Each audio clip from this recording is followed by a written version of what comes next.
Paramount's in big trouble. We're going to talk all about that and more this morning with the one, the only Chris Gore on Midnight's Edge in the Morning.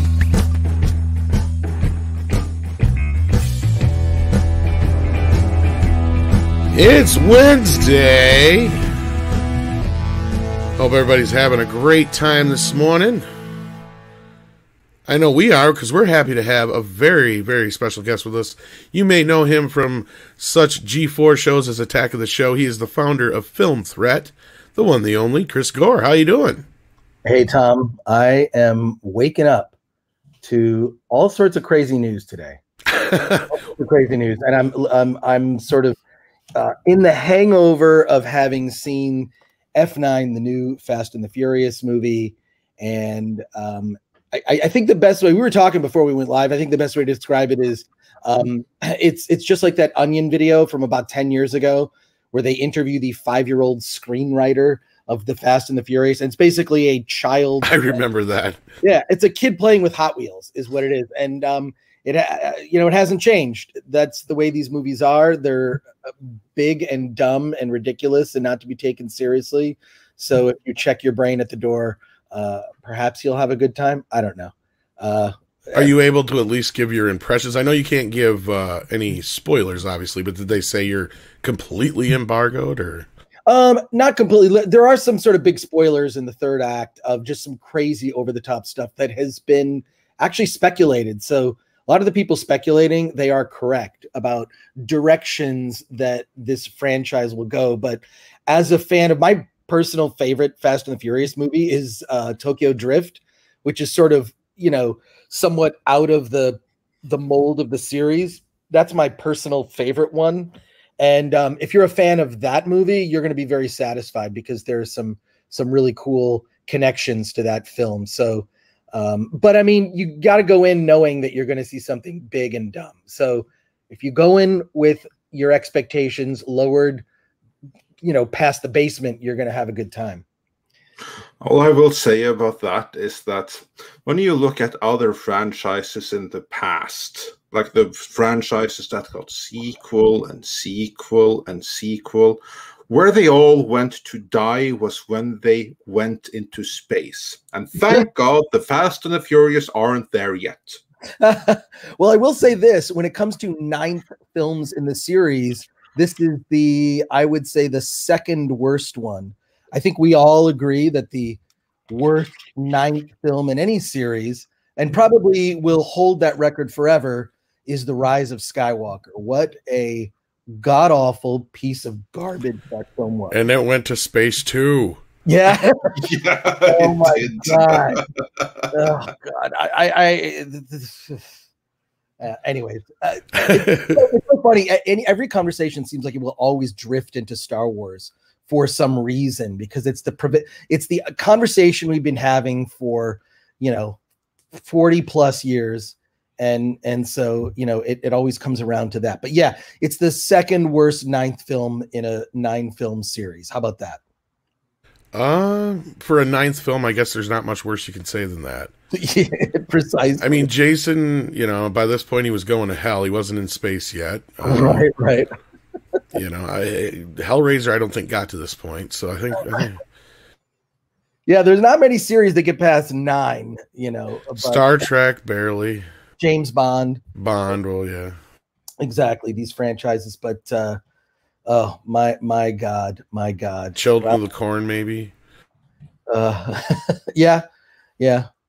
But let's say hello to all our lovely people in the chat. We've got Fractal Jack, Keely Chow, House of Trades, welcome, Mike Cat, Sander Hammerslag, how you doing? Jesse's in the house, how you doing, buddy? Spider Unlimited's here, Prince Andrew's here, Mecha J's here, Dash DC's here, welcome. We got Grand Wazoo 42. We've got our lovely Wrench Natasha hanging out in the chat. Good morning. We've got RJ Oldenburg. We got Roy Mitchell. We've got Stephanie Janicek in the house. How you doing? We also have some super chats we're going to get to. One from Mags. Welcome. Good morning. What are you ready to get on those real quick, Andre? Or are you still busy? Yeah, I am. But let's deal with the ones that we can get up on let's do. Screen forever first. And on screen, we can get from Cromulus Prime, who says, did Chris Gore have anything to do with getting Ron Paul on Attack of the Show? That was an epiphany moment for me. Always enjoyed his segments too. Oh, well, thank you for the question, Cromulus Prime. Love that name. I did not have anything to do with getting Ron Paul on Attack of the Show. And I appreciate that you enjoyed my segments. I did have a lot to do with other people being on the show, just because at the time I started on Attack of the Show, they really didn't have a talent booking department. And I was just giving them emails and phone numbers I had for people like Kevin Smith and Morgan Spurlock and, James Gunn, or just people that I knew, just from being around the indie film world. This is 2005 when I first started. Didn't have anything to do with Ron Paul, but, Attack of the Show sort of came into its own later, like around 2007, 2009, I think like the sweet spot. But early on, I did help them with celebrity bookings. That's a very long answer to that question. I hope you got your $4.99 worth for that. I should say so. And then we also have Stephen Otten, who says, hail Andre, Tom, Chris, Wrenches, and Midnighters. I have only seen the first Fast and Furious movie, so I'm fired. Maybe? Well, you would be if seeing all of them was a requirement, which it isn't, so I think you're good. Yeah. Yeah, I think so. And let's see which one else I can get up on screen. HyperGuyver2 says, hail Midnighters and chat. 100% of anything Seth Rogen is attached to is trash. He's unfunny and talentless and doesn't deserve the clout given to him. I used to like him. Then he did The Preacher. And that was one of my favorite comics. Yeah, I didn't mind him in his smaller... Still haven't finished it. Yeah, I don't mind him in his smaller side roles, like in Superbad and shit like that, and 40-Year-Old Virgin, but then when he became the star, I was just like, out. No, done. Yeah, well, that pickle movie, I don't know if you saw that movie. No. Oh, yeah, that's a food thing. Well, there's the Pickled, where he basically plays two roles. He plays a younger version of himself when he plays his own great-grandfather. Oh, that I haven't It was seen. like a Netflix movie, I believe, if I'm not mistaken. Yeah, it's I believe it's on HBO Max now, but or something like that, yeah. It's not funny. It's like a script from the 80s that like wasn't modernized or something. It looked like a bad Adam Sandler movie is what it looked like. Pretty bad.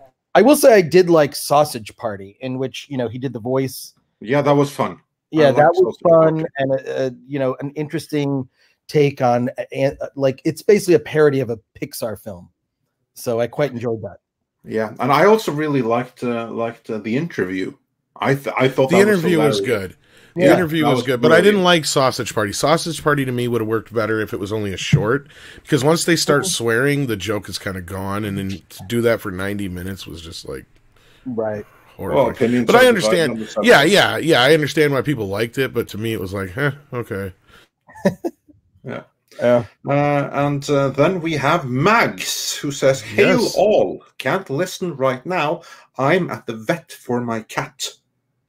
Hopefully it's not hopefully it's not a bad reason. Yeah, no, hopefully. So hopefully Kitty will be fine. And then she continues, all good. We'll catch the replay at ludicrous speed later.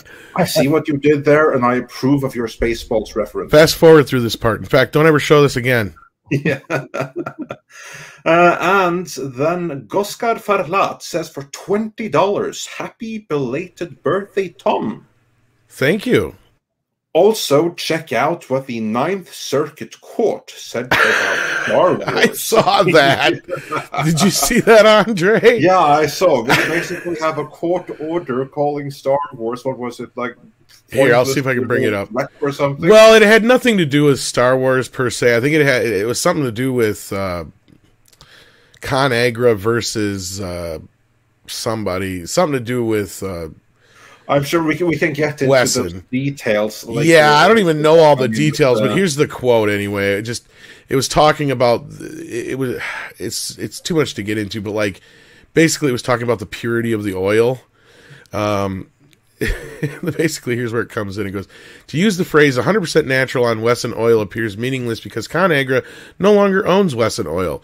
In reality, this promise is about as meaningful as enduring as a proposal in the final rose ceremony in The Bachelor. Simply put, Richardson, the new owner of Wesson Oil, can resume using the 100% natural label at any time it wishes, thereby depriving the class of any value theoretically afforded by the injunction. ConAgra thus essentially agreed not to do something over which it lacks the power to do. That is like George Lucas promising no more mediocre and schlocky Star Wars sequels shortly after selling the franchise to Disney. Such a promise would be illusionary. And then the number here says, as evident by Disney's production of The Last Jedi and The Rise of Skywalker. So it's official.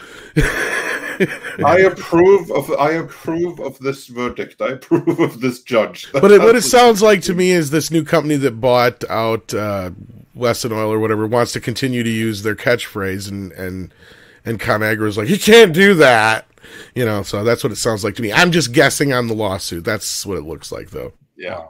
But moving on, we have a couple more super chats I want to get through before we start getting into the main stories of the day. Spider Unlimited says for $24.99, happy belated birthday, Tom. Wish I could have caught the stream, but cheers to many more. Hope so, and thank you. Appreciate it. Yes, thank you so much for that.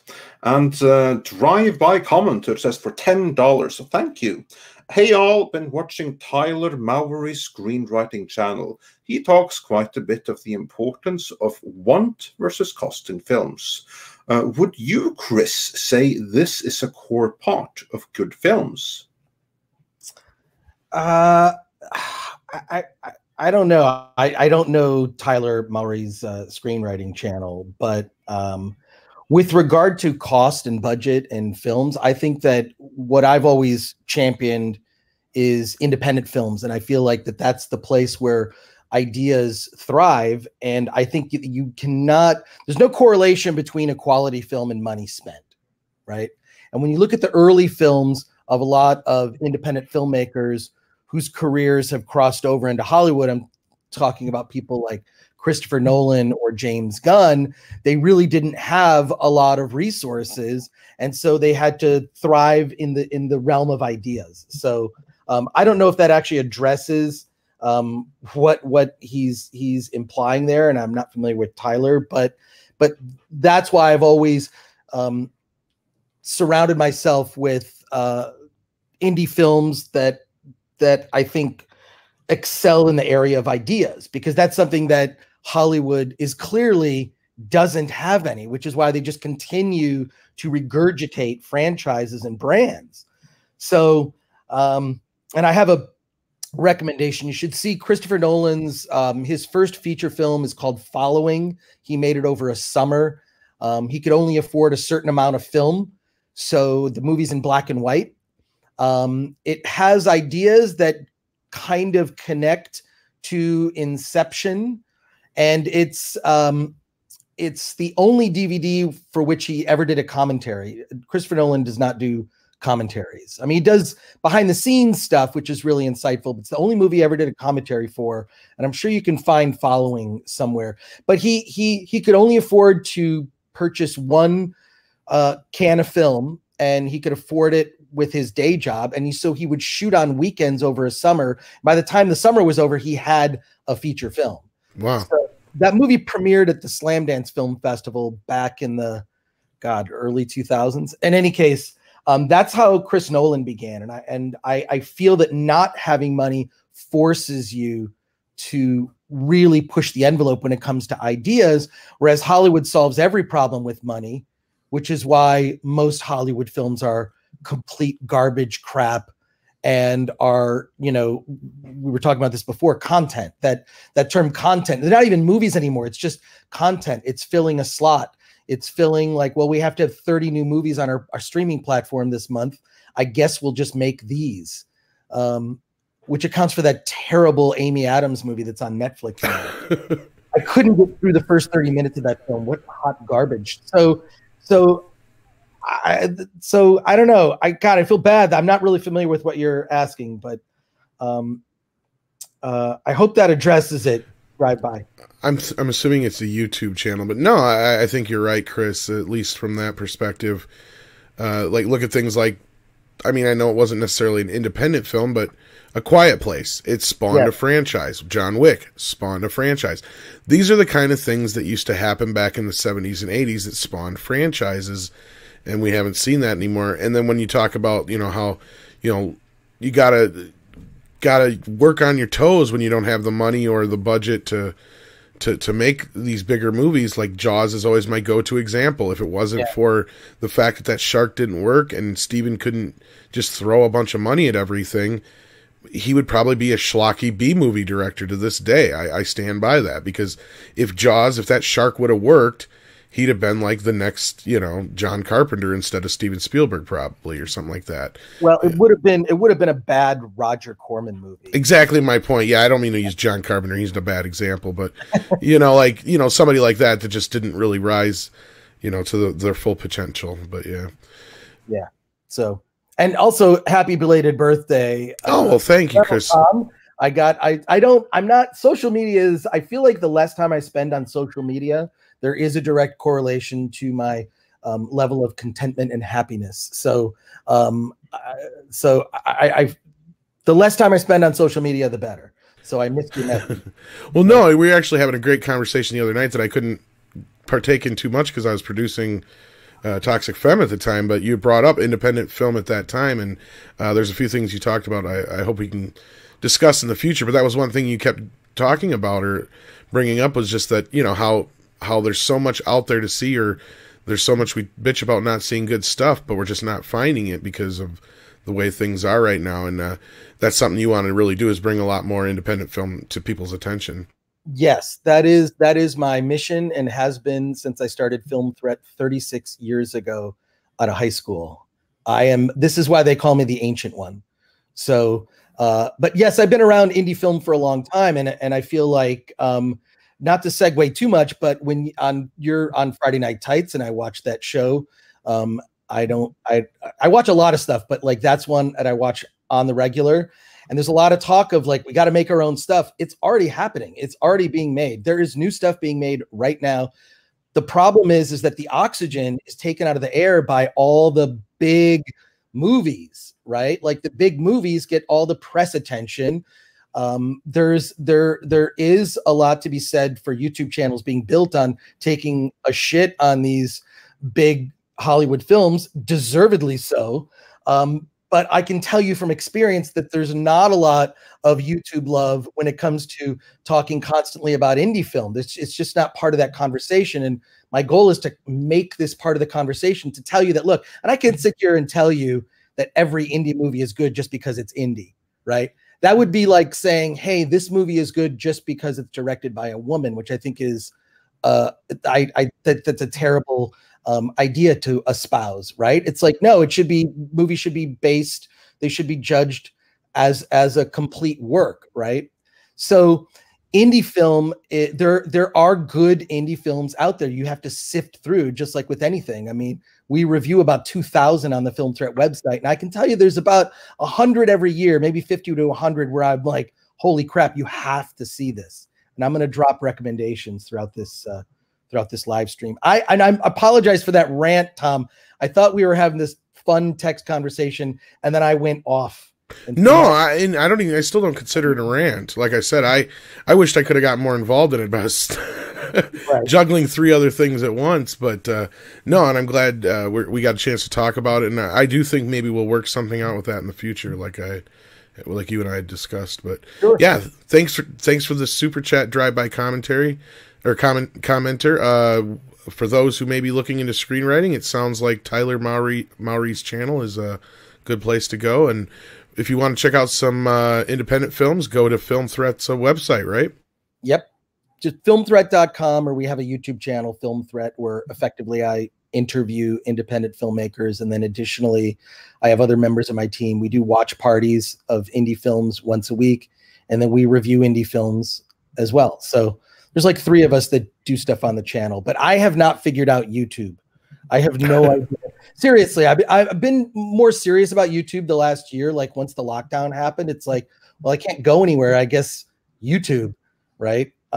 So I didn't, and I know it was like a couple years ago, I discovered your channel, you know, Midnight's Edge, and of course Nerdrotic and Geeks and Gamers, among others. So really just enjoyed this as it's the kind of conversations you'd have like waiting in line to get into Hall H at Comic-Con or something, or at I love going to like Dragon Con and LA Comic-Con and whatnot. So it just reminds me of those kind of really frank discussions of really inside nerd stuff, which I love.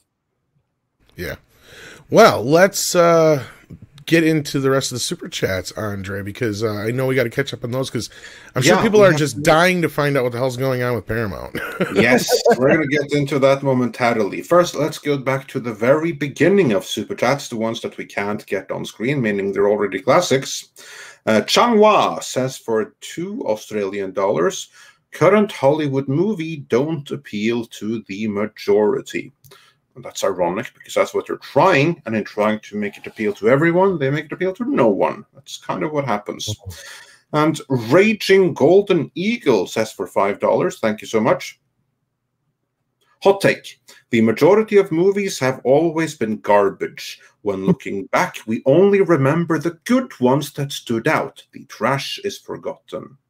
Raging Golden Eagle, thank you. You are so right. I agree with that completely. If you go back to the 80s, even great years like 1984 and stuff like that, the year was amazing, and we got like, 12 memorable classics. But there was a ton of crap there as well that we've forgotten now. We only remember the classics. If you just go back and look at the list of movies that were released across the board, even in 1984, 1982, what have you not. Yeah, some titles will stand out. The rest you probably will never have heard about. And they didn't blow anything up at the time of release, and they don't stand out. So that's a very good point there. And Cultured Casino says, for $2, it used to be 99% bad. Now it's 99.8% bad films. So obviously he is referring to your epic stream that you had over at Film Courage. And your video there went a little bit viral. For those that haven't seen it, I put that in the description.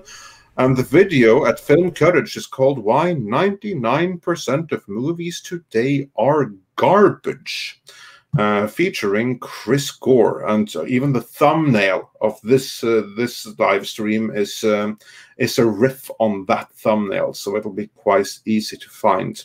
And I would like to argue, though, a point. Like, there was a time where the good to bad movie ratio was a bit different, and we also had a point where it also, I think, especially the era we pick from the most, like the 70s and 80s, I think the bigger difference was there wasn't as much studio interference on certain things, and the other side was there's a huge independent market, especially with drive-ins and stuff in the past, and then there's not as many movies that came out back then as there are now. Like, I noticed a huge leap, I want to say about mid-90s, of course that correlates with the multiplexes, but where we went from where there was an average of like 2 movies coming out a week, and a studio would release, maybe 12 movies a year, to double that. Right. Like, it was like almost overnight. So that's the other problem you have. So you have so much more shit to sift through. And then you add in the streaming wars, my God, it just got worse. Like, there's so much more shit to sift through now. But yeah, that's just my observation on that. I mean, I could be wrong, but I just feel like there was just a period there where we were getting a lot more great films because, when the companies started getting sold out to from under the studio, the big moguls back in the late 60s and stuff, and you had, the companies are just like, we don't know what the hell to do with these. We don't know how to make movies. Here, kid, here's a couple $1 million, go make me a movie. And they would come back with things like Easy Rider and Star Wars. So, I mean, that's, I think that's kind of a bit different than they are today. Well, Star Wars was in development for a very long time. And I mean, and also famous, George Lucas continued to edit the movie after it was in theaters. There's a great book that I would recommend called The Secret History of Star Wars. Yes.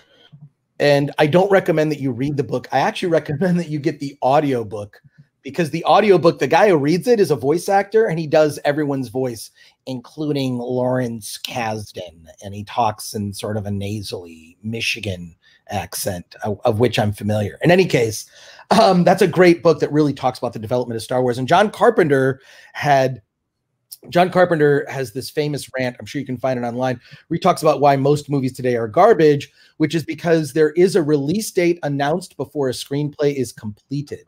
Yeah. And especially in the case of like even The Force Awakens, I mean, you heard about the debacle, behind the scenes. We've heard rumors. I still feel like we haven't heard everything about that. There are those series of Rinsler books about the making of all the Star Wars films, and there was supposed to be one about The Force Awakens, and it will never see the light of day.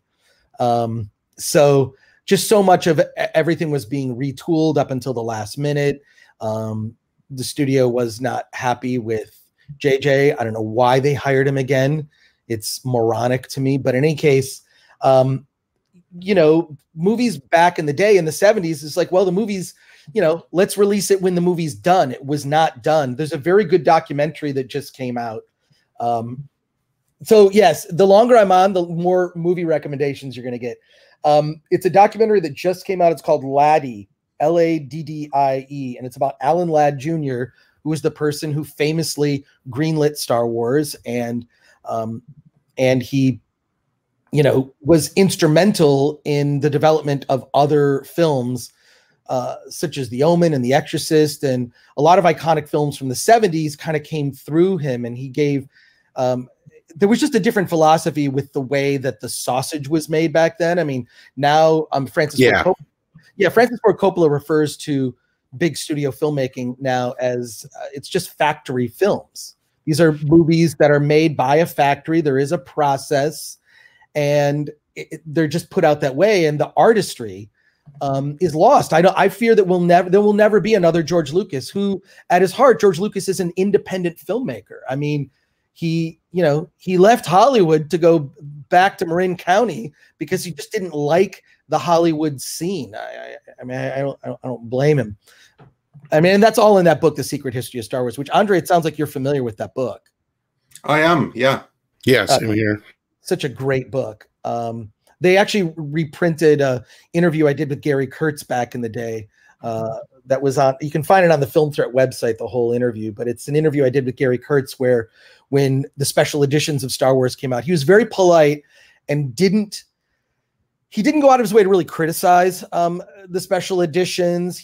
I believe he's very deferential to George and appreciated, his relationship with George. But he did say that the thing that bothered him about the special editions were that in the Rebel Assault's final attack on the Death Star, the music cues are off because of the special effects are redone. All the music cues are off. It lacks the, poetic editing courtesy of Marsha Lucas, which someone should do a documentary about her someday.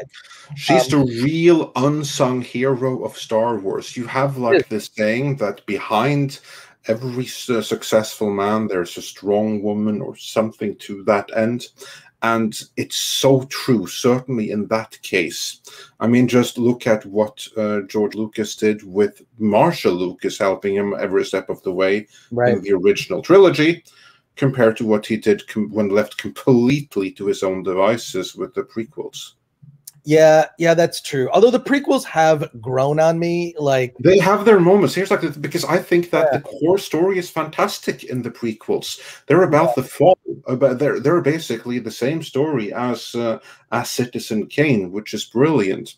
But it's the details in the execution and presentation, and I think that is what Marsha Lucas and everyone else that were there did in the original trilogy. They worked with the Lucas core idea, but they helped him with the execution and the presentation to make classics, which are the original trilogy. Without that input, and not to throw in another recommendation for a movie, but if you're a prequels fan, there is a documentary called The Prequels Strike Back. It's made by an Austin filmmaker who saw the prequels when he was a little kid, suddenly got access to the internet as a teenager and didn't realize that everyone hated the prequels. He was a huge prequel fan as a child, and he makes the prequels Strike Back as his documentary to defend the seat. I'm not saying it because I'm also in that documentary, but I did contribute to the Kickstarter to get that movie made, and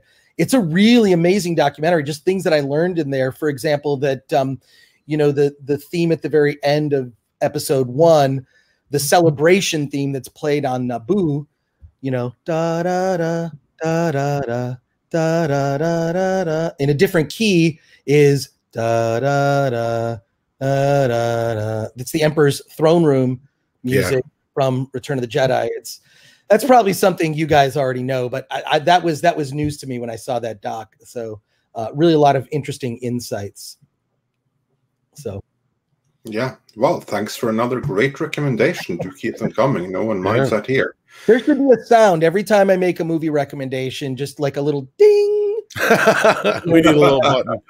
Throw that out there. I just want there to be like, Tom, this was part of my rant to you. It's just like, look, only way an alternative to Hollywood will exist is if tastes of movie makers, of movie goers change. The audience needs to change their tastes. This is so true.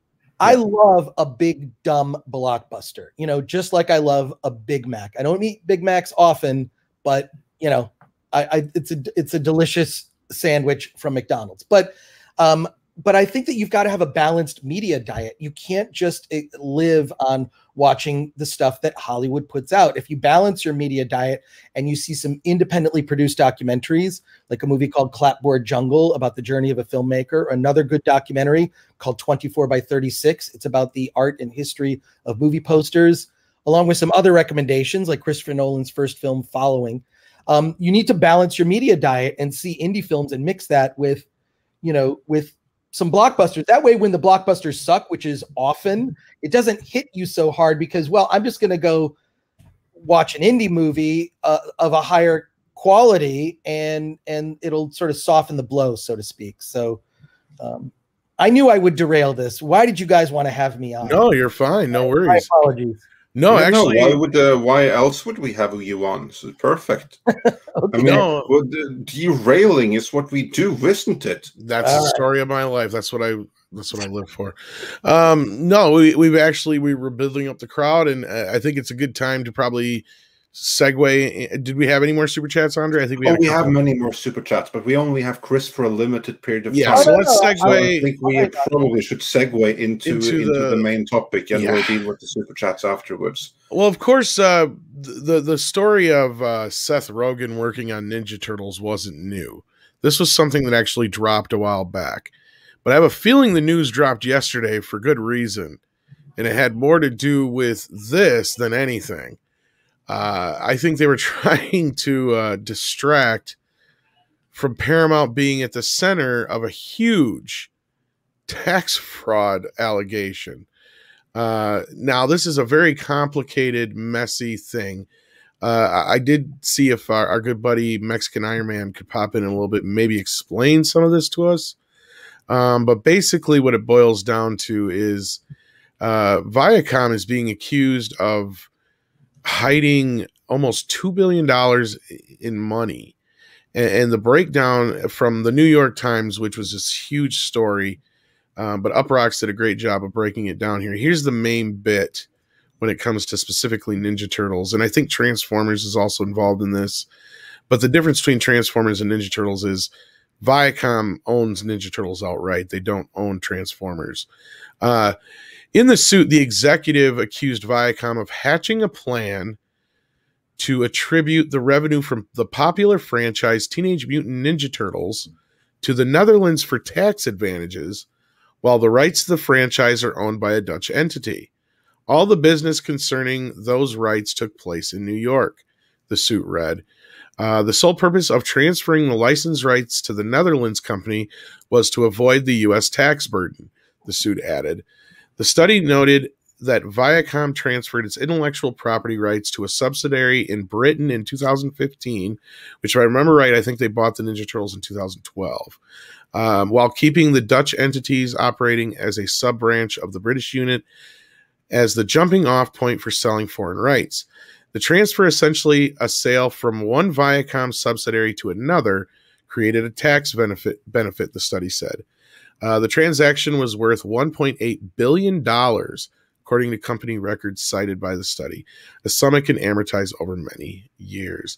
Now, that is not a small amount to sneeze at in the least. And as anybody knows, Ninja Turtles is no small franchise, and for them to pull something like this just seems odd. I'm trying to wrap my head around exactly what they fucking did here. No, I see exactly what they did. Yeah, I was going to say, I was going to throw the ball to you anyway, Andre, because you're the money man here. One of them, anyway. So, what do you see going on here? Yeah, okay. First of all, like, this original story was in the New York Times.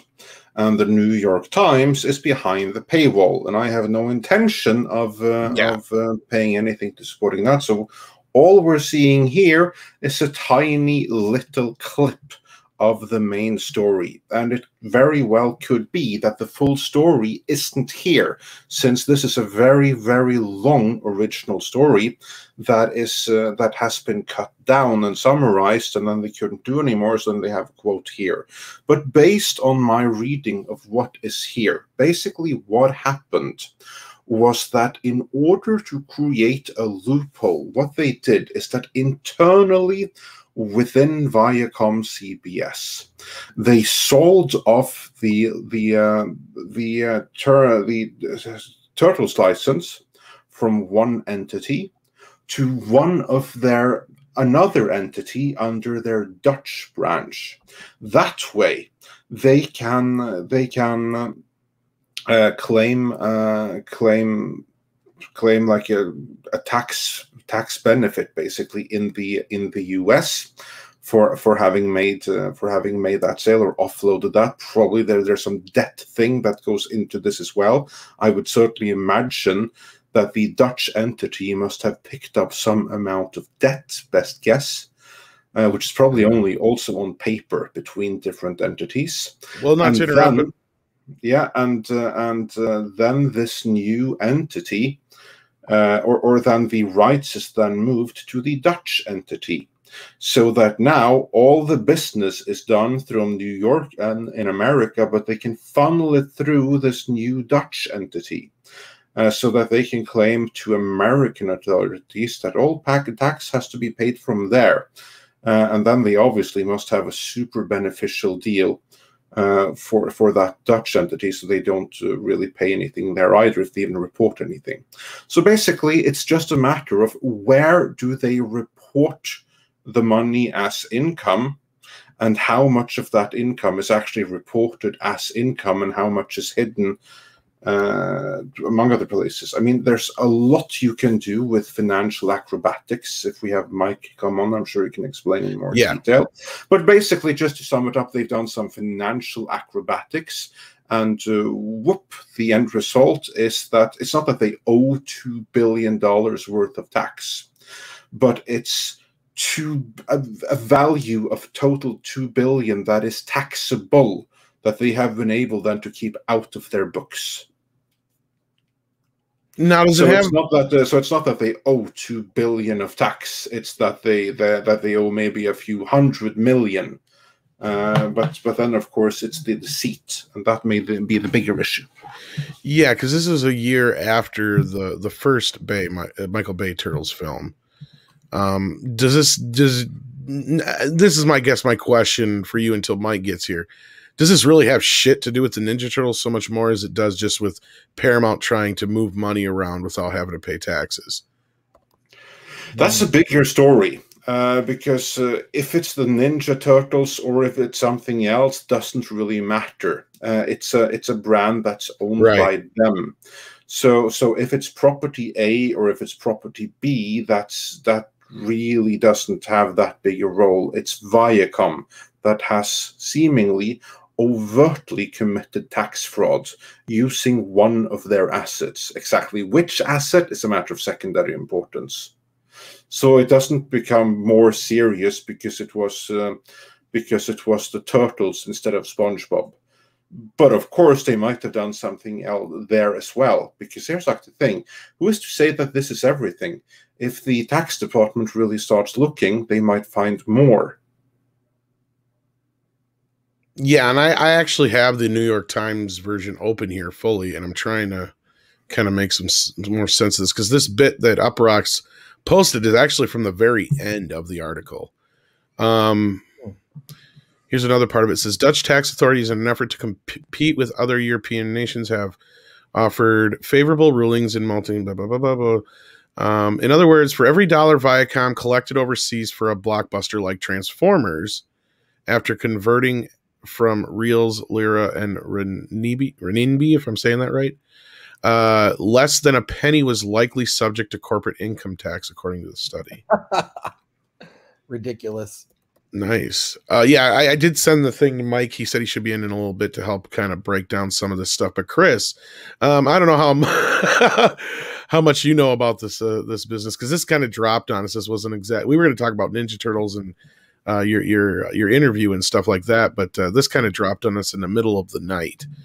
So what's your overall kind of just take on this? I'm sure you don't have a grasp on all of it yet, but look, creative accounting is something that Hollywood thrives on. I mean, it's basically, that's a proud tradition, isn't it? It's. I mean, this business is effectively criminal, right? And so it's like, this is one case of something coming to light. There's so much that we don't know. I mean, people that you constantly hear stories when you read the trades, which are mostly lies anyways. It's mostly just for people to just, hey, look, I was in the trades. There's a really good Shane Stanley, who's also appears frequently on that Film Courage channel. He has a lot of insight into that, and it's Fatty, most of Hollywood is just a tax fraud scheme. I mean, the way I see it is, this is especially like knowing some of the inside when it comes to at least the financing of indie films. It's, a lot of that is art welfare, right? It's you're giving money to artists just so they can go off and express themselves. It's not always successful, but I think a lot of it is so that they can brag to their friends, like, hey, I invested in a movie, which is basically just to hide money that they, would have had to pay taxes on anyways, right? So none of this surprises me. People that are among the biggest celebrities have to sue to get their owed residuals from films. So none of this is, when you sent me the story, I'm like, yeah, and it's a Wednesday. You know what I mean? Like, this is like a kind of thing that seems that happens so often. You're just kind of numb to it. It's so, Well, and yeah, that was kind of like with Andre, because I'm like, how is this not the main topic today? Because, like, I know this, like you said, this goes on all the time, and I like to call it. Well, it's the main topic now. Yeah, I like to call it movie math, is what I like to call the finance, and it all depends on who's asking. Is the other thing I like to say, because if it's one person asking, the movie made more money than any movie ever made in history. Yeah, but if it's the other person asking, then it never made a dime. Well, there's also that creative accounting. Exactly, creative accounting, yes. The creative accounting that goes into the reporting of box office receipts. That is a lie. It is often a lie. It's been exposed a little bit more recently with this didn't get as much play as it should have. And it's a story that I believe that you guys covered, where Disney was caught like buying tickets to empty theaters, their own box office. Yeah, there was. Yeah, we did cover that story. Yeah, we didn't make any comment on if we believed it was true or not, but we did say this story is out there. There are accusations because people are registering that this is $1 billion movie, but everyone who goes to screenings, they're empty, and that's usually not the case for $1 billion movies. So what's going on? So we did mention that in a video, but it's not like we made any huge accusation. The most we could confirm was I did talk to a few people who worked at theaters, and they did say, they had some sold out screenings that for some reason were completely empty or only had like 1 or 2 people show up. That's so bizarre. Yeah. But it's not surprising, because a lot of this has to do with, being able to publicly report this. So, for example, like my mother, who is not savvy at all when it comes to the film industry, she knows what the #1 movie at the box office is because it's used as a marketing tool, right? Oh yeah, it's always like #1. The #1 movie in America is Fast and the Furious 9. You know, that's always yeah. Exactly. But box office, I think, you know, tying into previous conversation, box office is no correlation for quality ever. But it is something that's used for marketing purposes. So getting that $1 billion number, which they can only get with worldwide receipts, because technically speaking, in the United States, fewer people are going to the movies because it's too darn expensive. It's just too. So if you actually look at like number of tickets sold, and cut the dollar figure out of that, you know, and adjust for inflation, I mean, I think the #1 movie of all time is still Gone with the Wind. At least by ticket sales, yes. I think you're right. I prefer the way they do it in France. Actually, I'm not sure if you're aware, but in France, they report the number of people that have seen a film. You can look this up, and they even count screenings that are for press and media. And if you see a movie for free, they want to know the exact number of people who saw a movie. The dollar figure, the amount of, you know, revenue generated is irrelevant. It's they want to know the number of people who saw a film. That's a better way to gauge popularity. So now we do have popularity. We have another very popular guest joining us who also has quite a lot of knowledge in these matters. Welcome, Script Doctor. Welcome. Wow, popular. I didn't expect that, but thank you for the compliment. Hello, everybody. Hello, Chris. Hey. Nice to meet you. Good to meet you. Good to talk to you. Yeah, I don't know if you haven't met Script Doctor, but I don't know if you know about him or not. But he's incognito. Yeah, that's great. Awesome. Well, let's get some insight, huh? Sure. So yeah, I've been listening here. I've got some. What is Paramount doing to my turtles? Well, technically nothing much different than what other studios do. I mean, another franchise that a lot of people like, James Bond. I believe the company that the Broccoli's own the rights to that is from Switzerland, and Eon or whatever. Not Eon. It's called gosh, I have to work. Oh, I know the other one. Danjak or Danak. Yeah, Danjak. Yeah, they do that, and I think also. I mean, I suspected this actually because you guys brought up Captain Marvel. I was actually suspecting that when Captain Marvel came out, and you know had that $1 billion empty theater type issue, that perhaps Disney and Marvel somehow maybe did some international stuff as well with the rights in order to sort of skew some of their worldwide numbers a little bit, just like speculatively thinking, because it's like, well, I mean, if you can get like popular showings or at least lots of tickets sold foreign wise, but you really want those domestic numbers to come up, you can go through a third party subsidiary and move that money around quite easily. Because I've seen that Hollywood math before, especially when something is like, oh, we got to hit this budget, or sorry, we got to hit this return in order for the heads to get their bonuses. They will play around with a lot of numbers, and sometimes they'll pull from an advertising budget and refactor that into ticket sales as like promotional work. I've seen them do that before, which is quite weird. But yeah, like this just seems kind of like normal to me, sadly. But also, this is like the question: normal, but they got busted. What's the consequences? Well, I think this is a different type of bust, because even like I would say like the IRS and other tax companies know these things go on. They just don't really care because what they do pay in taxes is still quite significant. And although I do know a number of people that have worked for revenue agencies internationally that would love all of it, in some cases they just rather take the big chunk that they can get, unless there's some sort of like grievance really, because there's a lot of like personal stuff going on with tax collectors as well. Some of them are happy to get, say, if something like a Star Wars film like The Force Awakens, that $2 billion worldwide, all the various countries that have their own tax collection services, plus the IRS and CRA and whatever you have, they all got a lot of money. They all were able to collect a lot of money off of that. But probably would be more if the movie math was true, and we'll never know what that is. And I seriously doubt like even the revenue agencies themselves will know what that is, but they're just happy to at least get enough because it's like, well, you know, we suspect we were supposed to get, you know, $700 million off this, but we ended up getting 550. You know, like that's that's kind of like how it works out. And this one here, you were right, Andre. It's $2 billion of revenue that's not properly taxed, not $2 billion exactly. in taxes. That's what I mean. Yeah, so that's usually like how it ends up working. Yeah. Yeah, like from what I'm reading, this is more like 200 million, maybe. Yeah, from what I'm reading here, it was the new Biden tax law that turned this over. And according to Jeffrey Cadet, I think that's who said this. If you take money or other property like licensing rights and you move them from one subsidiary to another subsidiary, have you done anything that changes the group as a whole economically? The answer is that you haven't. It's like taking a dollar bill from your left pocket and moving it to your right rear. You still have the dollar bill.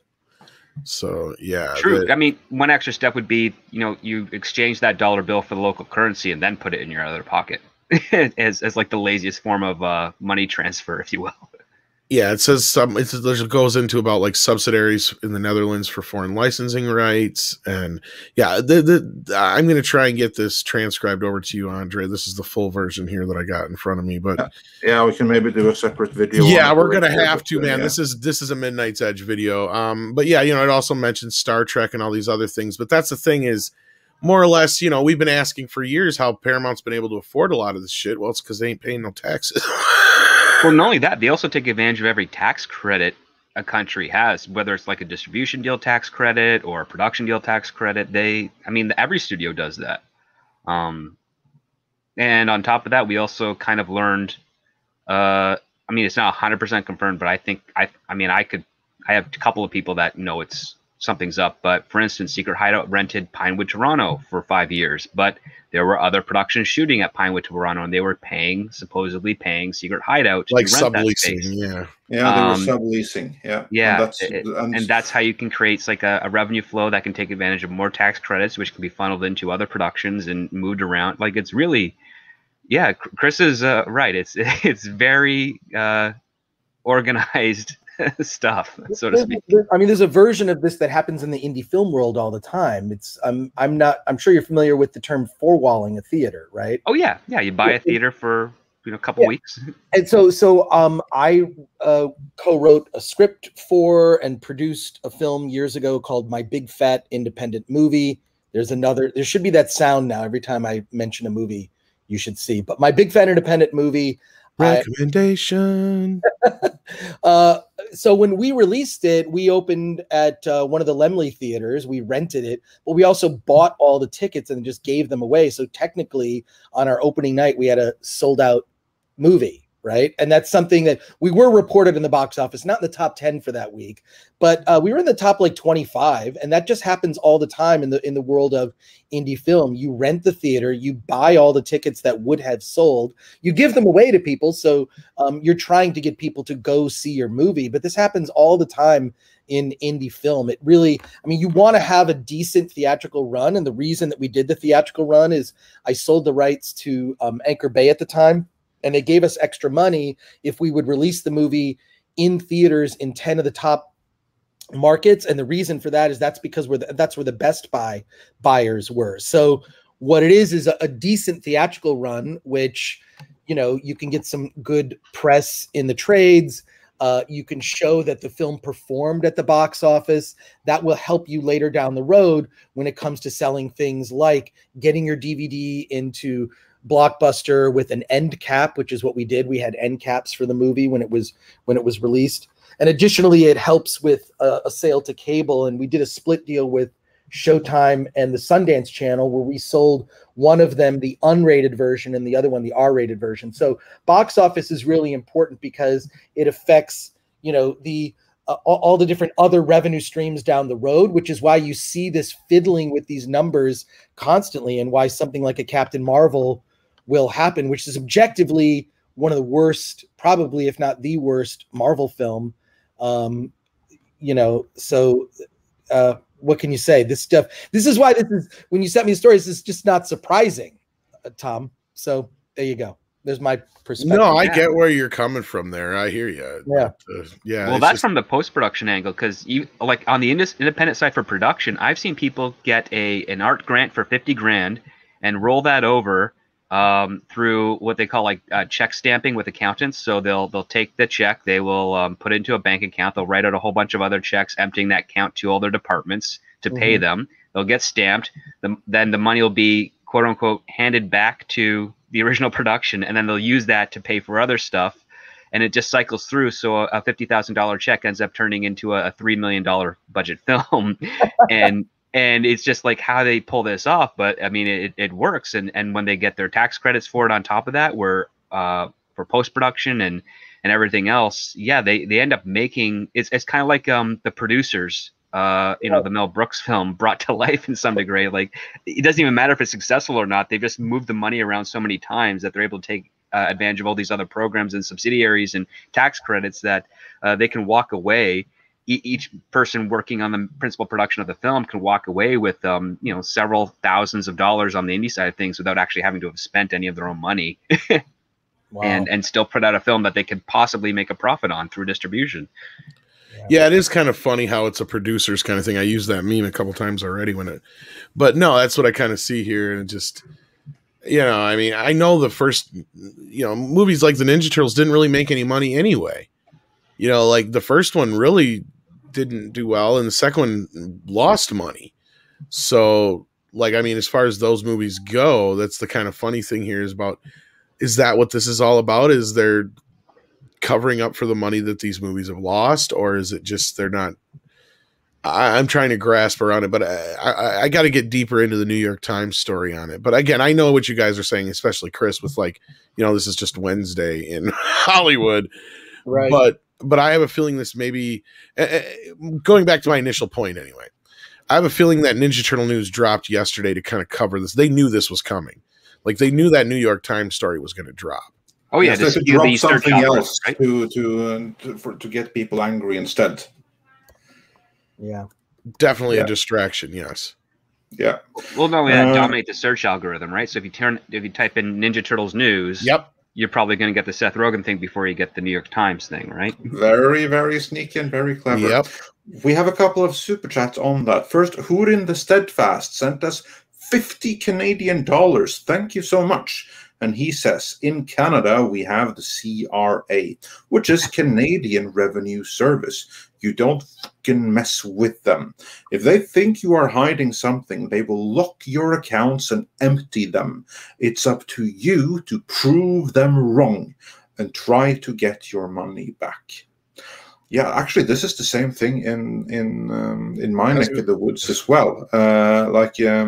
The last person in this country you want to owe any money to is the government.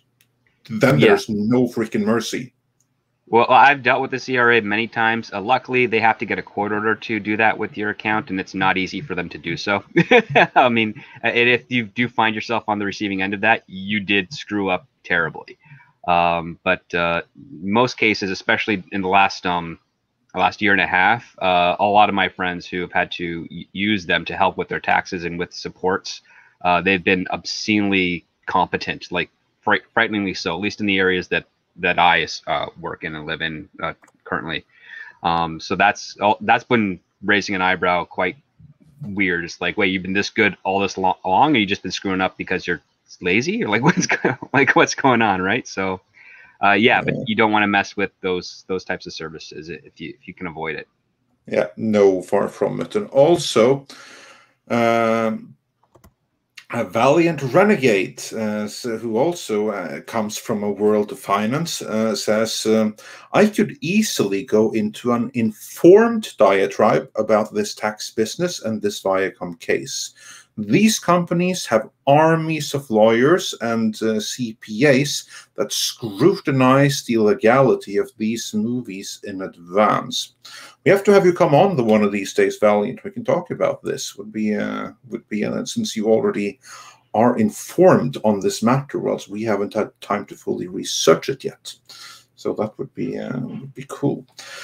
And let's see if there are some other. We have many more super chats to go through. We haven't forgotten anyone. We're going to get through them all in the end. That these ones jump in the queue because they were very relevant to the topic at hand. So yeah, it's going to be interesting to see what comes of this. I look forward to taking a deep dive into the story. But to me, at first glance, my question is, if this is what we know of, what else is there? We already mentioned Star Trek, and what they've been doing there. Now, I think that there you possibly have quite the hornet's nest to start digging into. Yeah, and I guess one question that came up last night when this first dropped, and we were talking about, I was on Paulie's channel, and people were asking questions. Is there a chance that Paramount could lose the Ninja Turtles in this situation, or is that just nothing to do with this? This has nothing to do with it. This has nothing to do with the rights to the so like they couldn't be Ninja Turtles. They may not seize the rights or anything like that. And I see absolutely no reason why they should be up for grabs at all. What's going to happen is that they will be given the back tax that they were supposed to have paid all along, plus they will be given a fine for the cheat. So you think that's what will happen? Is Paramount will just pay for it to make it go away somehow? Well, they'll pay for it and then be able to write it off later. Yes, exactly. That is exactly what I think is going to happen. I don't think it's going to be a bigger deal than that. But again, if this is all, that's all there's going to be. They're going to get a smack on the ribs from the IRS. They'll have to pay the back tax and a fine, and that'll be the end of the story, unless someone does a full audit and finds more. That's the only way that this can escalate anymore. And from my reading of the situation, the Turtles is complete coincidence. They're just the ones that had to be moved, but that doesn't mean that they are at any kind of risk of losing them. If they own them outright, they own them right. Then it's just a matter of paying the back tax and paying the fine, and then they're all good.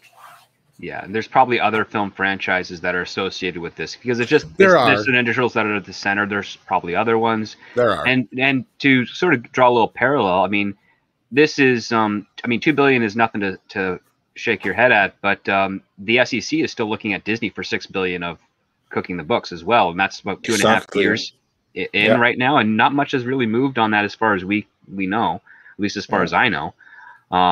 So yeah, this is again par for the course, sadly, but it's just how things are done. Yeah, I don't think that this is quite as bad as it might look.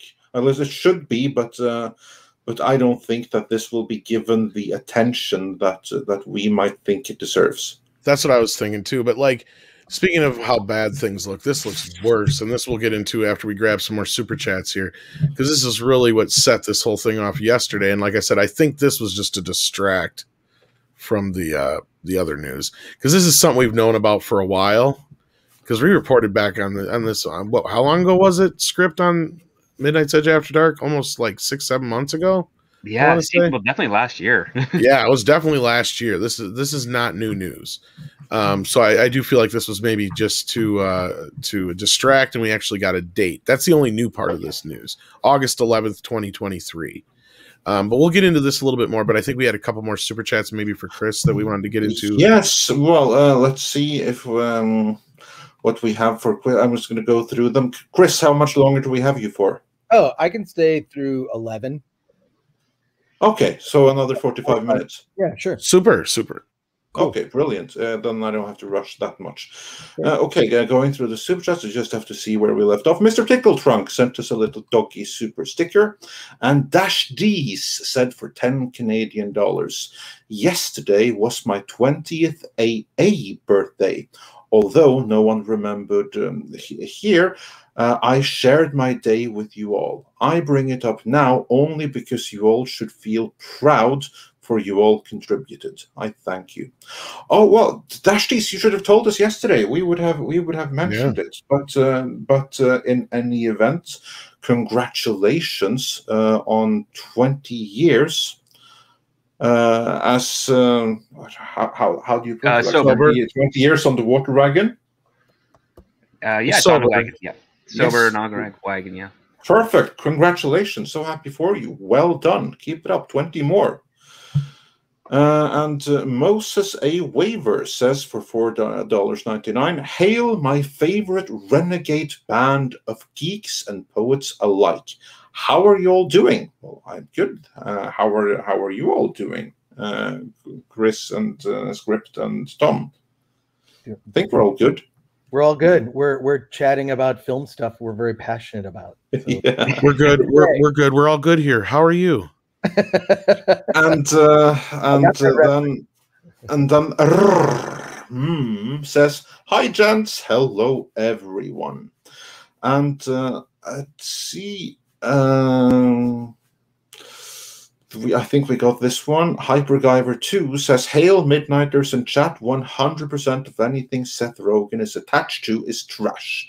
He's unfunny and talentless and doesn't deserve the clout given to him. Hold that thought. Yeah, we're about to get into it. But we're going to get into it some more. Blame Judd Apatow. I think we got that one already. And then Grand Wazoo 42 sent a popcorn super sticker, and Kenneth LaRocque sent us a little Paramount super sticker for $5 Canadian. So thank you so much for that. Spider Unlimited said, happy belated birthday, Tom. Wish I could have caught the stream, but shares too many more, plus a $24.99 donation. So thank you so much for that. We really appreciate it. Yeah. And Hurin the Steadfast says for $12 Canadian, I just watched that kid give the interview for Fast and the Furious script. I lost it laughing when the host asked how many more movies, and the kid said 600. Well, there are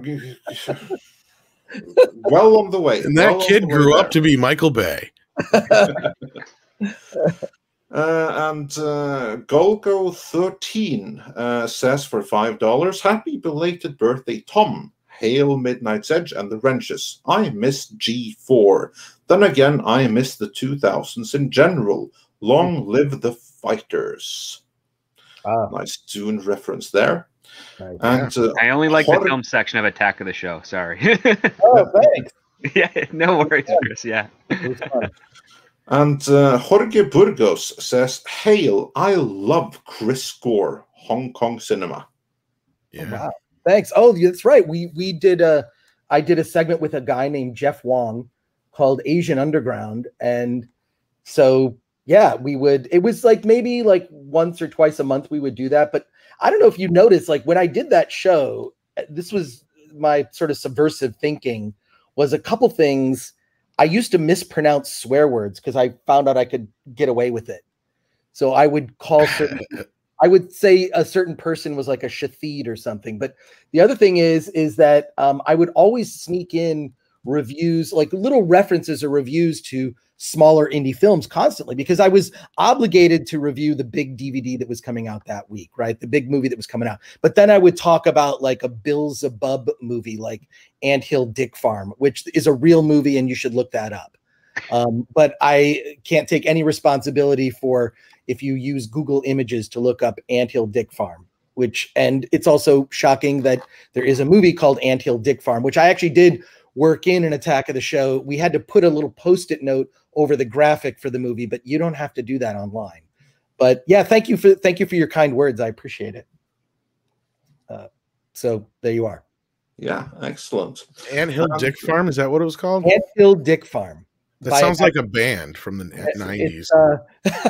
Yeah, it does actually, like a punk band. But no, there's like a Finger Eleven cover band. Yeah, a guy named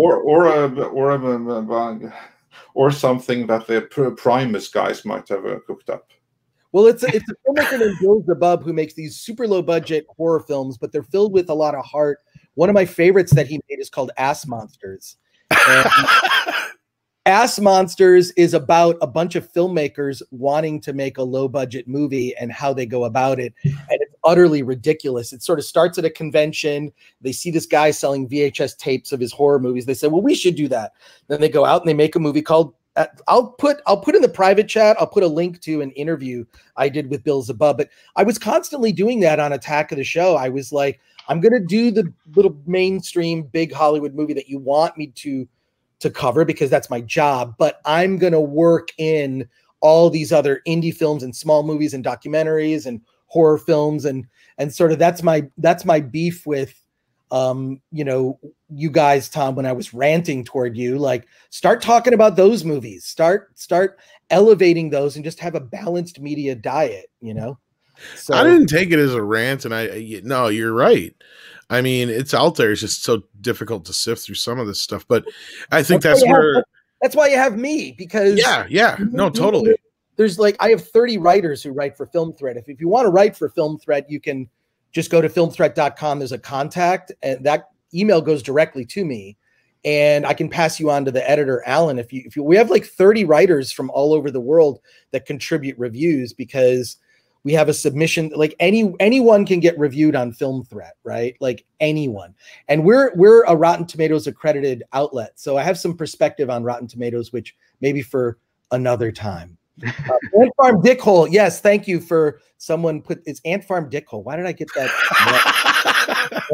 Sorry. They're having fun with it in the chat. They definitely are. Thank you, people in the chat. You're way ahead of me. But yeah, no, that's just, it's, there's a really good rant that Matt Groening did about leaking subversive ideas into the mainstream. This is before he did the Simpsons. This is when he was doing Life in Hell as a comic strip.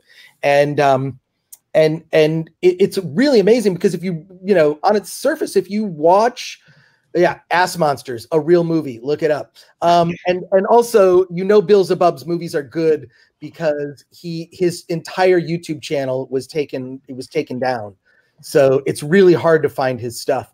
But yeah, in this, I mean, if you look at The Simpsons, what they said about politics, what The Simpsons said about drugs and religion, if The Simpsons was a live action show instead of a cartoon, it would have been banned from television. So I think it's necessary to kind of leak these ideas and not just stick with the narrative that mainstream Hollywood wants us to talk about. I mean, Hollywood is run by publicists, right? The publicists say, here's what's important for you to focus on and talk about.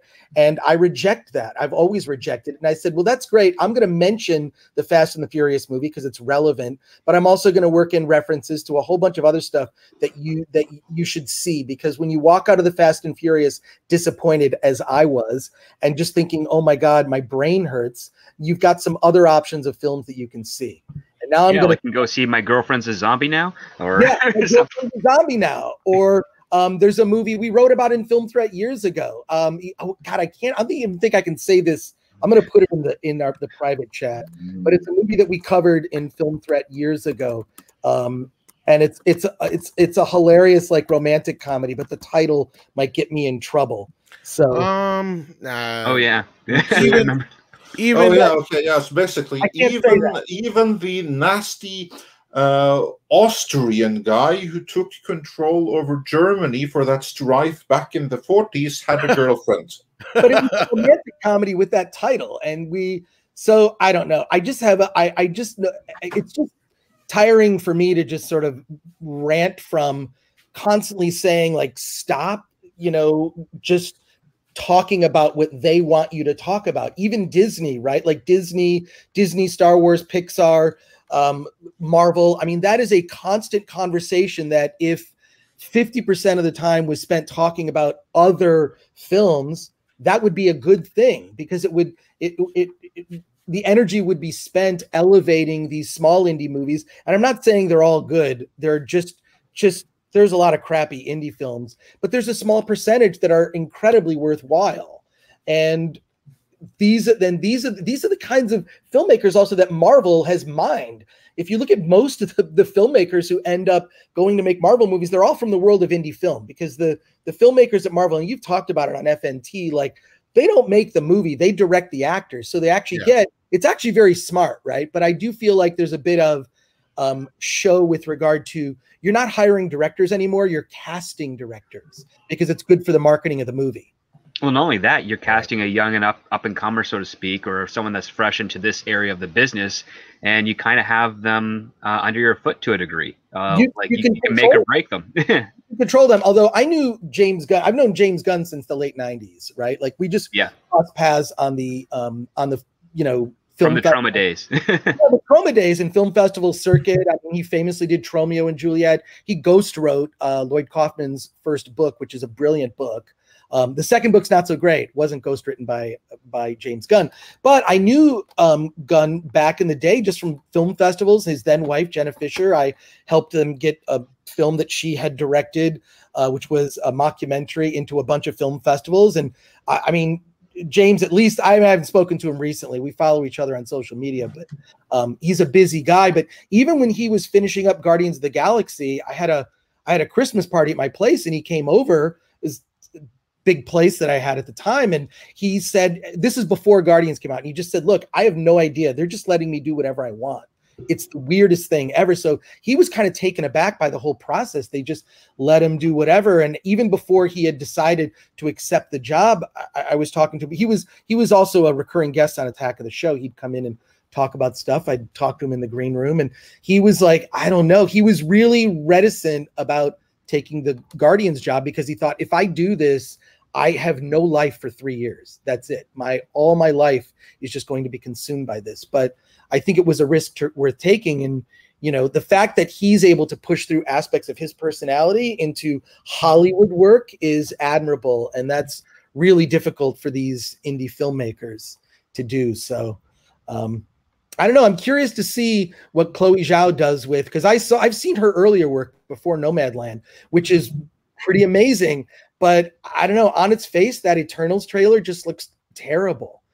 I don't know what it is. It doesn't look like it owes anything to the Kirby source materials. So I don't know if that's putting their best foot forward. I mean, it does not look great. Guys, I'm sorry. I've derailed into 6 different directions. Stop me. No. That's fair. No, you're actually I've only met one industry person that likes that trailer, and when I asked them if they could tell me what the movie's about, it's like, who cares? It's a Marvel movie. It's like, yeah, you're the reason why Hollywood sucks. I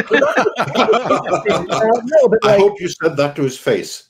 I did. To give you some perspective, I went to a Richard Donner tribute at the Academy. It's just, Robert Meyer Burnett and I, we live like 2 miles from each other. We're both in Pasadena.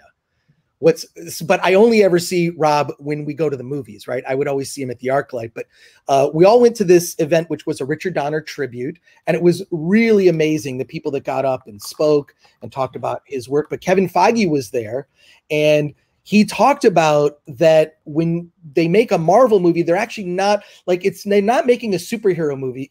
What he has said, and I'm sure he must have mentioned this in some interview, but he talked about how what they do is they sort of look at old Hollywood.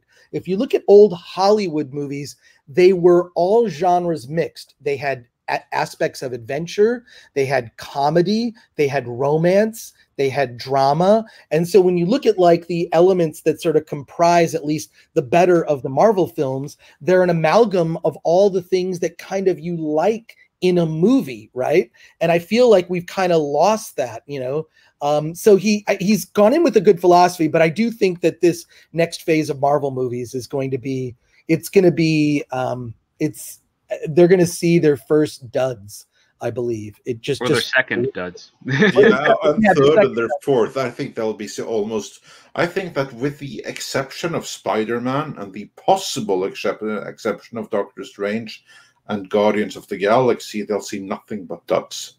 Yeah, it does not look. I don't know. I'm really nervous about what they're going to do with Fantastic Four, because Fantastic Four was my gateway comic. I mean, that and Batman growing up. I mean, and I have newspaper routes from the time I was a little kid, just so I could afford to buy comic books. And if they screw up Fantastic Four, I mean, I just want to live long enough to see a good Fantastic Four movie. You know, there's been 3 That's been incarnations. properly released, right? Yeah, exactly, properly. Yeah, there have been 3 incarnations of the Fantastic Four. The one that's the closest adaptation to the original Kirby Lee first 100 issues of the comic are the Roger Corman Fantastic Four from 1993, of which I did you can find it. There's a cover story that I did on Film Threat. I was on the set the entire time. This is what a super fan I was then. And maybe for another day, if Fantastic Four comes up in the conversation, please have me on. I'll share some stories from that. We'll be sure to keep that in mind. Yeah, but that adaptation, I mean, it's bootleg. You can probably find it places. I'm sure you can. But that thing, just like, it had the heart of the Kirby Lee comics, and nothing else since really kind of captured that. And anyways, Fantastic Four, I'm nervous they're going to screw it up. Well, yeah, because Fox's biggest mistake with Fantastic Four is treating them like a superhero film when really it's a family movie. Yeah, I've also thought that the Fantastic Four, the best format for it might not be a movie. There are so many great characters. I see it as almost like Doctor Who. It should be a series. Yeah. Completely. Absolutely. They're traveling in time. They're traveling in space. Like, it's just, you know, they don't have secret identities. They have nicknames. But, you know, I don't know. My fear is they're going to screw up Fantastic Four. So if that happens, count me out. I don't care about the Marvel TV series. I didn't finish WandaVision, and I haven't watched any. Neither did I. You did not miss out. You really didn't. Be glad you didn't, because basically it was off to a good start, and it dropped the ball worse than most balls that ever have been dropped before in the end. I think part of the reason is nothing significant can happen. They're saving anything significant in terms of the character development, in terms of events. Those happen in the movies. So these TV series on Disney Plus, they seem to be just filler. It's kind of like, you know, when they do, like, a big movie comes out and they do the prequel comic, and a lot of inconsequential things that you wouldn't care about or even like think were important are included in that prequel comic. That's what all these Disney Plus series seem to me is. Here's a bunch of inconsequential events related to characters you care about, but nothing's really going to change about them because we're saving those events for the movies. Yeah, it's a stretched out first act that it's all set up and a little bit of character development, but it's really nothing of significance because that information will be more effectively covered in the film itself, so you don't really have any value out of the show. That's exactly right.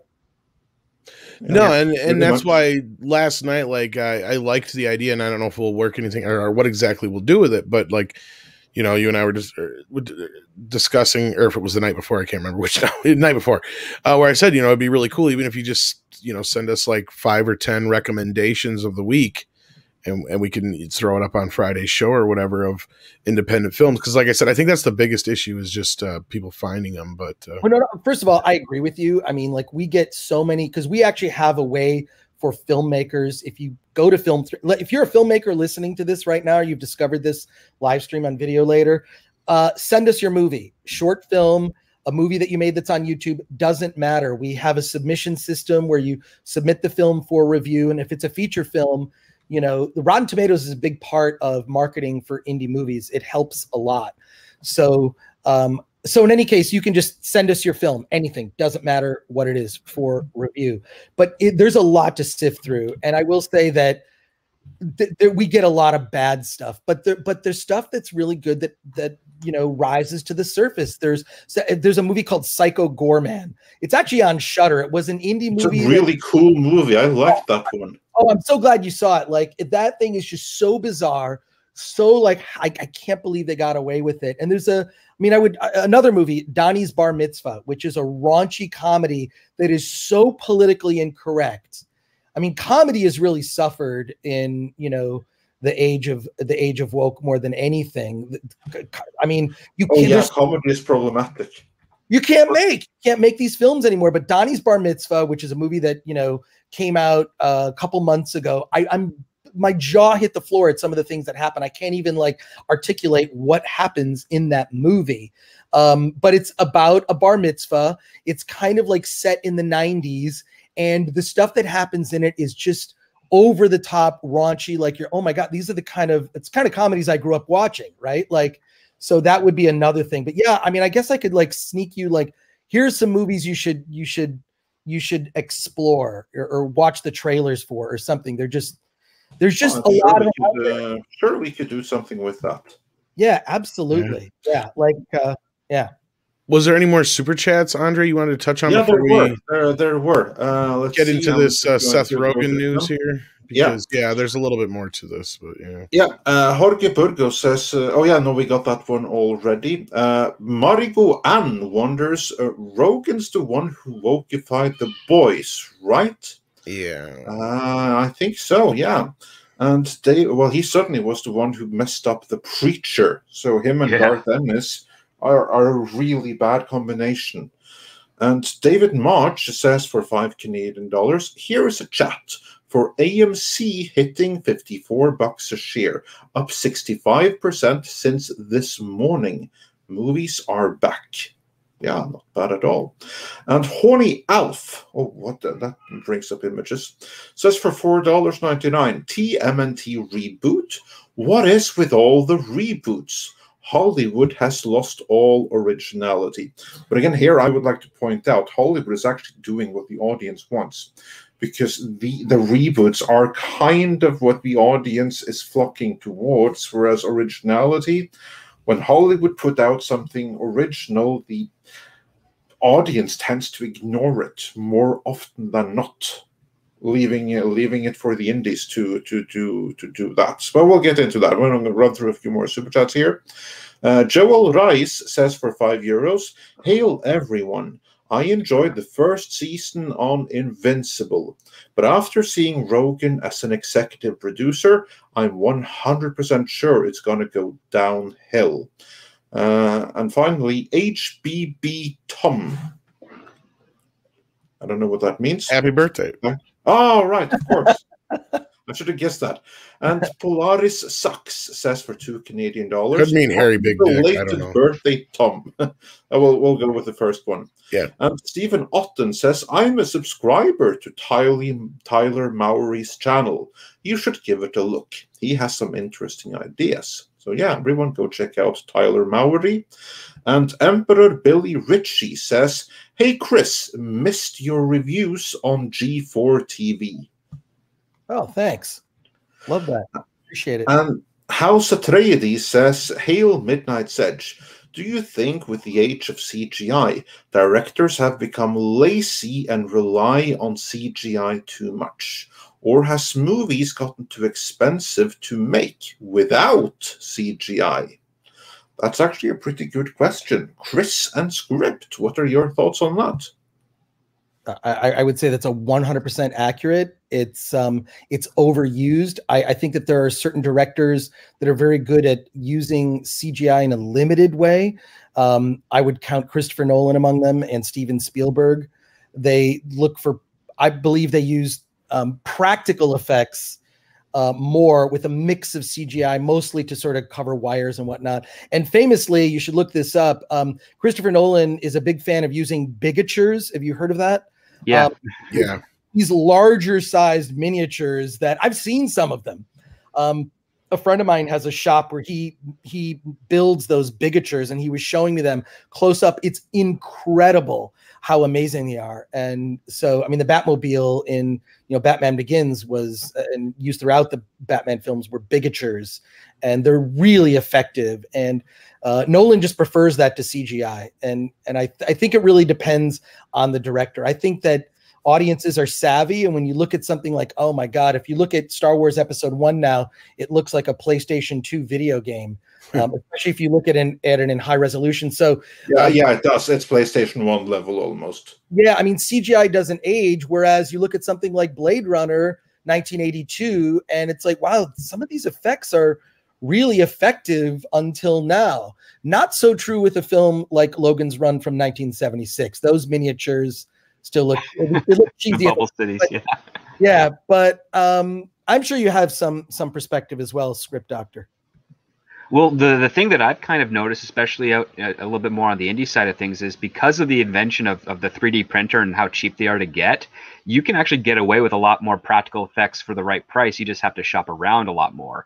But the other part too is that the whole digital composite and CGI aspect of this industry has exploded like exponentially over the last like 20 years.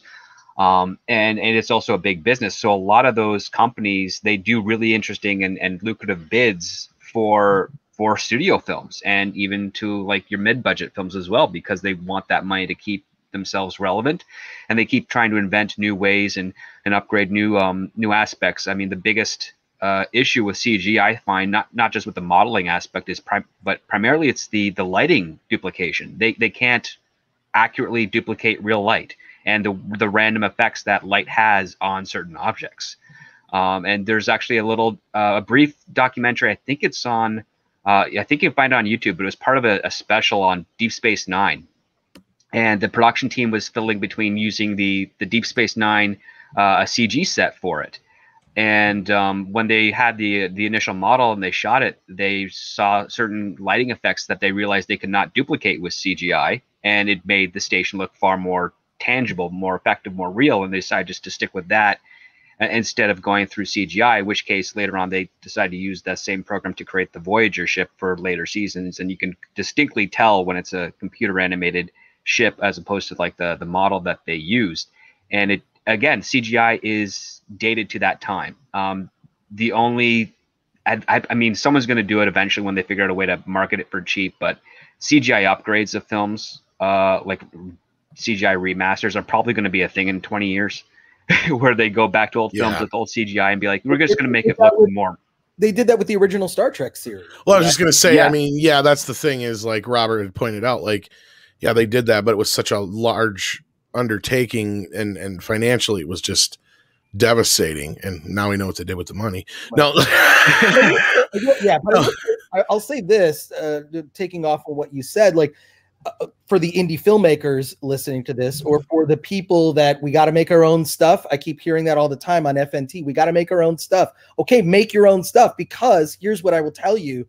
There are special effects houses, people that do digital effects that are hungering to work on a small indie film. And you see them, like even the movie that I made, my big fat independent movie, a buddy of mine worked at ILM at the time, and he did digital effects. Here they are working on Revenge of the Sith, and then like in their spare time, like after hours, they were doing effects for my little indie movie where I had 50 digital effect shots, and a lot of it was like sign replacement or this or there was some just bizarre stuff in that movie, but there were only 50 shots, but they did it just for fun. Also, you can source that stuff out to people overseas. You'd be amazed how inexpensive it is to get high quality effects from digital artists working in other countries. So don't limit yourself with that kind of thing. You can find a studio, a small thing, like, I'll do that shot for you. And it really is. It's like you mentioned, Tom, earlier, you know, Bruce the Shark. Had that shark worked on Jaws,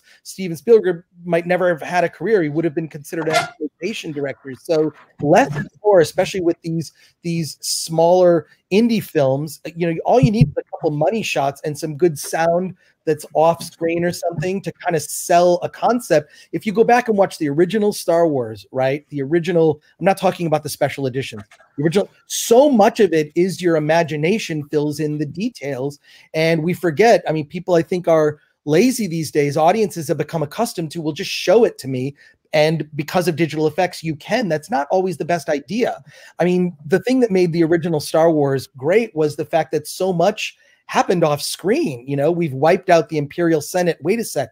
There's an Imperial Senate. There's an emperor. Like, we never saw that in the first film, but our imagination filled in a vast galaxy that, you know, we could dream about. So it really is sort of disheartening to see so many films just show it all, whatever. It doesn't matter. No, and I hate that whole thing with it. I think it is overused. To go back to the super chat, I think it's way overused. I'm with these guys. I even hate it. Like Script was talking about how, you know, they just have a hard time making light look natural. When they manipulate the shit out of the picture. I've not seen a movie in years that looks like a natural film. It bothers me. It boggles the mind at how difficult it is, or why they want to wash everything out with all these different filters and all this other crap, and it just makes it look like crap. And then you add in the abundance of CGI, where 9 times out of 10, I feel like I'm just watching a Pixar movie. Yeah, well, here's another fun little fact here. your average independent filmmaker or your low budget filmmaker, you can go to Technicolor. They will do stuff for you for very cheap as well, and they will not do the stuff that what you're complaining about, Tom. They'll if you say I want something that looks really really good and not this and this, they'll do it, and they'll also work with sound on you as well. Like they do a whole spiel of things, and you're giving them basically a chance to be really creative and stretch their their skill set a little bit, because they're not doing a template sort of thing that they're getting from like a studio head or a well-established director that just wants a certain aspect. If you have that creative inclining and you just approach them, they'll usually respond with like a yay or nay, and most of the time, at least in the situations I've been associated with, it's a yay almost every time. It is, and I'll tell you also why. The reason for that is, one, there's always downtime. So there's always downtime, right? If they're too busy, they won't be able to do it. The other thing is you're a future customer. So what they're trying to do is, by doing you a favor now, you are, when you get the bigger job later as a director, you're going to go back to the people who helped you get to where you are. That's really how a lot of at least the indie side of the business works. Is you want to definitely bring in the people that helped you get to that place, unless you're an asshole and you forget all those people. And I mean, I've certainly known a lot of filmmakers before they were big, and then they just completely ignore me, even though we were the only outlet that covered their movie. That's happened to me before. I don't really care. I'm not bitter about it, whatever. But it's really about building their customer base, which is why so many of these places, they really want to help indie filmmakers, which means you have, as an indie filmmaker, access to more than you could possibly think if you just ask. The worst that can happen is no. And that also comes when it comes to casting. Right? Don't think that you can't get to a legitimate SAG actor, and SAG will work with indies also to make it possible for you to make your film. We did a SAG limited budget agreement where we were able to get like Bob Odenkirk's in my movie, and we had kind of a clever way of using him where he's in the whole movie, but we shot him in 30 minutes. And it's because he lives in the trunk of the two hitmen going to Vegas to pull a botched robbery. So we just shot all of his scenes at once. So you hear his disembodied voice throughout the film. And then every time they open the trunk, Bob Odenkirk's in it. So it was just a way to like, we got to maximize. We only have him for 30 minutes to shoot everything for the film. So it was written that way. But people will do that. The best thing is to go directly to the talent. Don't go through their representation. Like, that's why going to film festivals is so important, because I would meet people at film festivals. That's how I got Bob to be in the film. I helped get his movie, which is a really good, his indie movie. You got to make that sound, Tom. Melvin Goes to Dinner. Chris recommends a movie. Melvin Goes to Dinner is this tiny little indie movie. Flo from those car insurance commercials is actually one of the stars of that film. But it's a really cool little indie movie, Melvin Goes to Dinner. And I saw it at Slam Dance. Then I just said, Bob, here, you need to be in all these other film festivals. And I just kept running into him. But that's where, you're casually meeting people. You're not going to, that's why you don't have to live in Hollywood to make an independent film. You live wherever you live. Richard Linklater lives in Austin, Texas, very comfortably, along with Robert Rodriguez, among others. Like but I think going to film festivals is really important, because that face time, that's how you meet people. That's how you network, and you're networking with people that are much more legitimate and genuine and authentic, as opposed to people that are full of shit here in Hollywood, right around where I live. Although I'm in Pasadena, which is basically like a Michigan suburb, which I'm very comfortable being in. So, well, and go ahead. I thought you were done. Oh, no. So no, that I am done. End scene. Okay. No, I just wanted to point out another thing you guys brought up too was the upgrading of CGI. And there you go, kids. If you're in any kind of like field of computers, that's one thing that was my point about how it's too expensive to do right now. But if we can get the people who can get the technology to where it's cheaper and easy to use, basically what you need to be able to do is make the older programs compatible, and then be able to upgrade that old stuff to 4K in some way without making it, completely a fake up-res, so to speak. Yeah, not a fake up-res where it actually looks good and it doesn't cost a fortune. That's what I'm trying to say. But anyway, speaking of bad CGI, the Teenage Ninja Turtles movie. Bringing it on home. Oh, Lord. Yeah. Don't get me started on the reboots of Ninja Turtles. We will be here forever. Well, give us a quick summary, though. Like a real one-sentence summary. Fuck those movies with a hot red poker in the eye. Those movies are so bad. And, you know, we've talked to people and we've heard that basically the bottom line is Paramount don't know what the fuck they're doing with any of these IPs. They have zero clue what to do with them.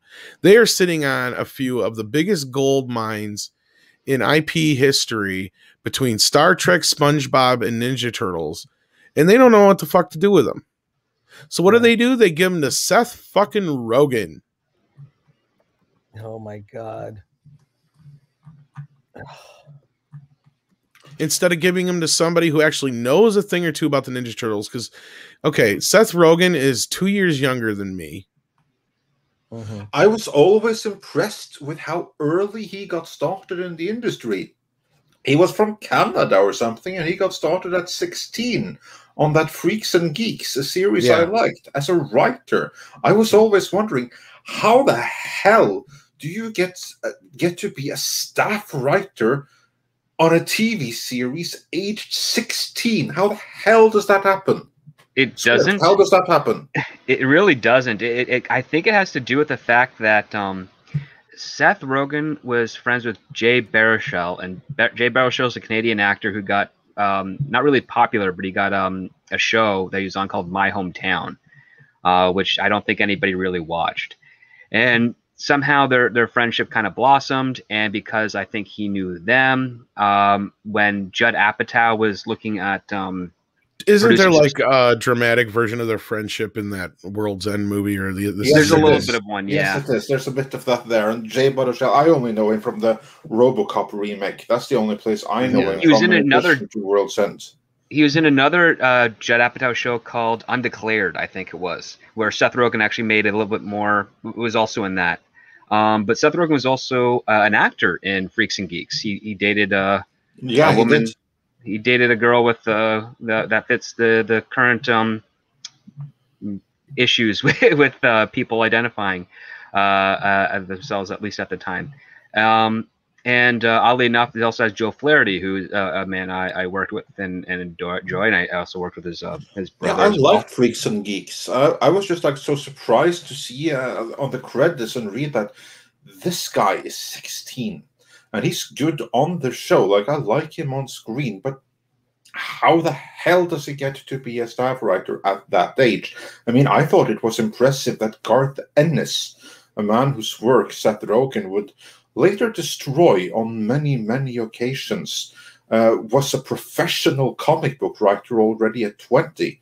I thought that was impressive. Or 19, I believe he was. But then this guy is a writer on Freaks and Geeks at 16. It still doesn't compute to me. Yeah, I mean, you'd have to try to, I guess, torture Judd Apatow because he's the one that hired him for it.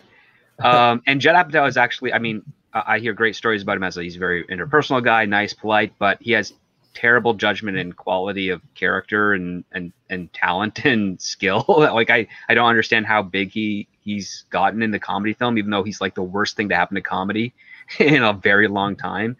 Because he just makes drama films with comedic actors and then uses them as jokes, and they're 2 hours long and they don't translate overseas. And I mean, he just doesn't help the actual genre which he comes from as a stand-up, along with like Adam Sandler. And I would say Adam Sandler's comedy films at least translate better overseas than anything Judd Apatow has ever put out. Well, but yeah, I just don't get how it's a big mystery. But again, like, there's no one path to getting into the industry. You just have to be right place, right time, know somebody, and be able to deliver on what that person with the money wants. Well, let's set that all aside. Okay, let's just put this out there. Of all the people in the world that you're going to like, okay, we're going to make a Ninja Turtle movie, Seth Rogen would be not even on that fucking list.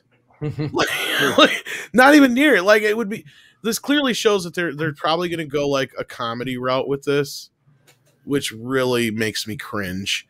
And then we get a little idea of what to expect from a tweet that set this all off. Let me see if I can bring it. I can't. I don't know if I can make it bigger than this. Let me see here. Zoom in a little bit. Here we go. There we go. Okay. So this is supposed to be Leonardo's science paper. I don't know if he forgets that Donatello's the science whiz, but hey, that's neither here nor there. So clearly they're going with like a younger version of the turtles. They're going to be in school and all that kind of stuff. We got the Who Am I with the ooze here. You know, be sure to apologize to April. Doing some arts. You know, Mikey, drama, Raph, math, Donnie, question marks. I don't know what the hell that's supposed to mean.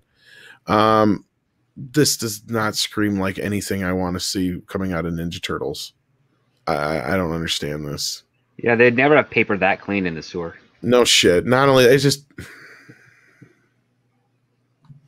I'm confused.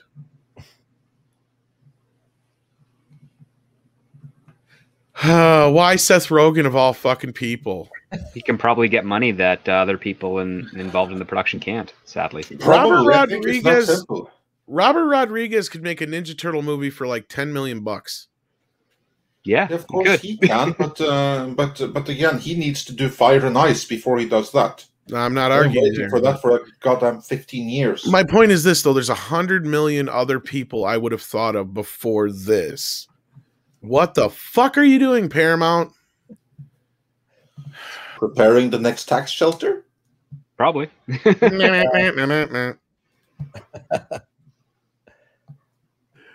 They're going to make more money off of this movie losing money, basically. Oh, yeah, fanzine. Yeah, you're not wrong. Imagine with Rogen's like, he'll probably play Michelangelo. You watch. Just to double the piss off on me. Just to set it. It's like, because I had to ask the fucking question. It's my fault, universe. Because I had to ask the fucking questions after Out of the Shadows. It's like, how could this shit possibly get any worse? I had to ask. Yeah, never ask. Like, well, you have to know, it can always be worse. No matter how bad things are, they can always be worse. So never ever tempt fate with questions like that. No good can come from it. I mean, going back to the Michael Bay era, I was like, okay.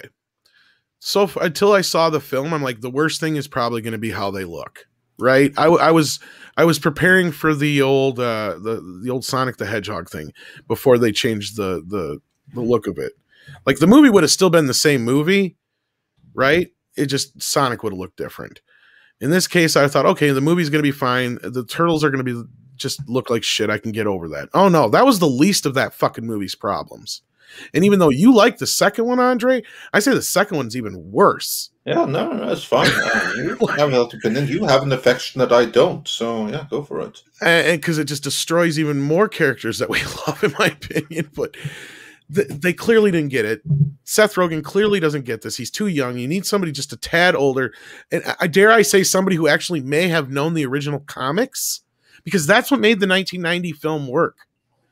Was because they threw out the fucking script and they said, this is what we need to do. Steve Barron comes in. He's got the first few comics of Ninja Turtles. He's literally ripping the pages out of the comics. He's like, here, I want this in the movie. I want this in the movie. I want this in the movie. And if you look at those first 5 or 6 comics of Ninja Turtles, it's the 1990 movie. They just added a little bit of the softer edge and the different color headbands and just a few of the things that they could use from the Ninja Turtles cartoon. That's the only thing they changed. That's it. Why can't you just do that? Why is that so hard? Why can't you just update that? I don't get it. I agree. Yeah, and just to quickly address something in the chat with regard to like Seth Rogen's writing credits. So, improvisation doesn't automatically give you a writing credit. You have to improvise a lot in order to do that. In which case, after that improvisation is done, that person is taken to a writer's room or a writer's room set up to write that stuff down if they so choose. If you want to see an example of how an improviser doesn't get a writing credit that improvises a lot, look no further than Jim Carrey. He improvises a lot in all of his movies. and he doesn't have writing credits on that type of stuff. So it's not always just an improvisation take. It's usually some other aspects as well. So yeah, like it's not a clean cut thing. There's lots of actors that would ad lib or have a funny moment in a single scene, and they don't get a writing credit for doing that. Well, and going back, more complicated. If you'll remember script, I said, look, I'll give Seth the benefit of the doubt since he's only a couple years younger than me. He may be a Ninja Turtles fan, but after seeing that post, I'm like, there's no fucking way. He does not get this at all. He'd be a casual fan. He's probably a fan as a kid, and then just he aged out of it and is now just going back to the well. I think so. I think he was probably more of a Power Rangers fan. Yeah. Well, age-wise, that fits. Well, that's what I'm thinking. He's a year younger than you, so he's born in 82. He's 2 years younger than me, and he's closer to my brother's age. And my brother's era was there was a quick switch there between the Ninja Turtles to the Power Rangers. And I think, I just bring this up because I was right about Kevin Smith. And I'm sorry, Chris, I know you know him, but I said there's no way he's a He-Man fan, and he even said it once before, and I found the clip. But yet when he got the He-Man show, he's like, I've been the biggest He-Man fan my whole life. You know, I love Kevin Smith, but I know he's a good salesman. So there you go. Well, that's part of why certain people get in those positions, is because they know they can bring other talent, right? Can bring other aspects. I mean, I don't think that Kevin Smith is a huge He-Man fan. I think he's a huge legit Star Wars fan, because that made its way into his work. I mean, into Clerks and whatnot. So, but yeah. And also feel free to take a shit on anyone I know. Well, no, anything that I'm involved in, or even like, what I did on G4. I felt bad the other day, like with if I come out, like, I don't want to because I know G4 is about to relaunch and people are asking me about it. I really don't know anything, just that I'm not involved in it. So you won't offend me if you take a shit on anyone I know or that I'm involved with that's part of your job. Well, no, my point mainly boils down to, and I've made this point before, is I wouldn't care. It's the fact that he lied. You see, now you just made the exact point he should have made. He could have been like, look, I was a little too old when He-Man came out, but I was a Star Wars fan and I love Conan, and Star Wars and Conan is basically He-Man. Right. I think I can bring that to the table. That's all he had to say. Instead of, I love He-Man, I'm gonna suck his dick. Blah, blah, blah. And then I find the clip from Comic Book Men a couple years back where he's like, I've never been a He-Man fan.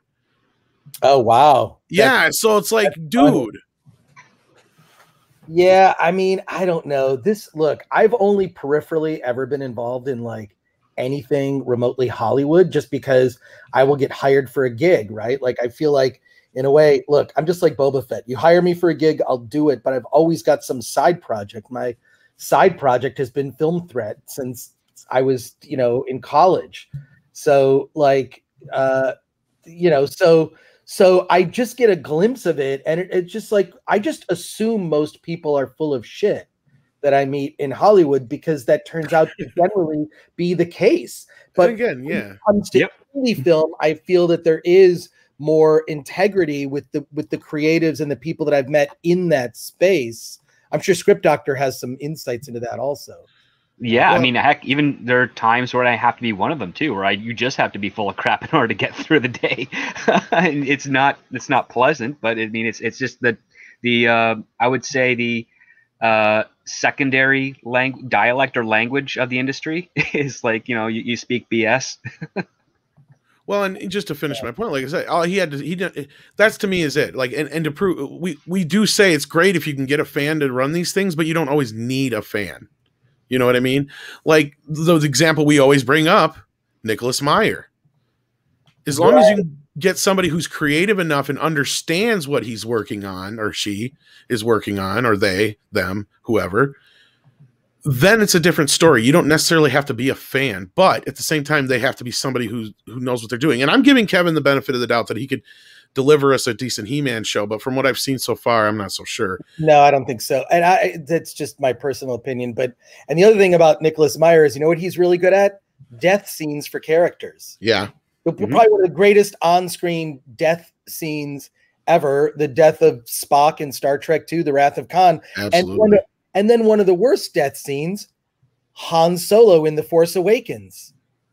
That's one of the worst death scenes. I know that you guys like to bring up that The Last Jedi is that. Look, I knew the Star. I agree with that though. Was garbage from The Force Awakens because of that death scene. You take a character like that, a beloved character, probably one of the most beloved characters in all of Star Wars, Han Solo. He gets a lightsaber to the chest and he falls down an endless chasm. Bullshit. That was awful. It was just like the whole point of a death scene is it's about how the people who are your friends and loved ones react to your death scene, which is why, go back and watch. Captain Kirk, the great Captain Kirk, brought to his knees just, with emotion over seeing his lifelong friend Spock die before his eyes in an act of self-sacrifice, meaning his death meant something. And compare that with, there you go, Tom, Shatner. Yeah. Of all the souls I met in my journeys. Well, it was fun. His was the most human. Well, yeah, basically it's not even understanding the whole concept of the Obi-Wan death, which again was self-sacrificial. He died to let them get away, to help motivate Luke. But I would say that's one of the final nails in the coffin. One of the first things that made me despise The Force Awakens is that the main character they introduced of Rey doesn't do anything significant at all. Like Luke Skywalker, farm boy, he destroys the Death Star. You can chart that path. What does Rey do? She fights Kylo Ren for like a minute and then gets separated by a chasm. Yeah. Like, she's supposed to be the hero? Like, why doesn't she blow up Starkiller Base? Oh, no, we got to have that for Poe. So you basically split Luke Skywalker into two different characters. I just think it's the story group, and JJ, I believe, is a fraud. He's a fraud who has sold himself as the person you can trust with your brand. But I think what history has shown is that he runs the brands into the ground, and we will never see, in my mind's eye, what the Star Wars sequel should have been, which is, and I will point to how many Star Trek movies, I mean, if you want to put Generations in there, 7, where you've got this older cast. You don't think we want to see like the adventures of an older Han, Luke, and Leia, like tearing it up after like what happened? I mean, look at the Timothy Zahn trilogy. You could have borrowed elements from that. You could, there's just, the Star Trek movies alone are proof of that. Exactly. You look at and even like not the best ones, like The Search for Spock, which is regardless looking back, is still entertaining because we love those characters.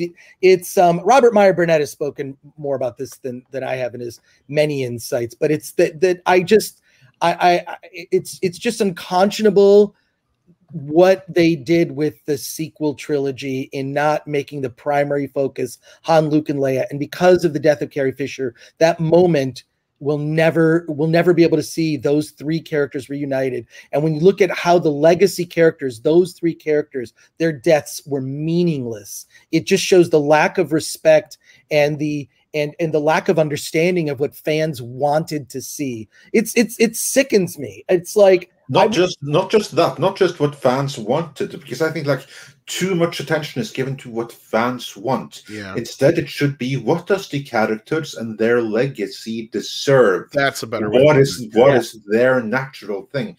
I mean, fans don't even know what they want and can't agree between themselves. That's why it's up to the filmmakers to figure out, given what has come before, what is the right and respectful way to finish. Han Solo deserved better. This.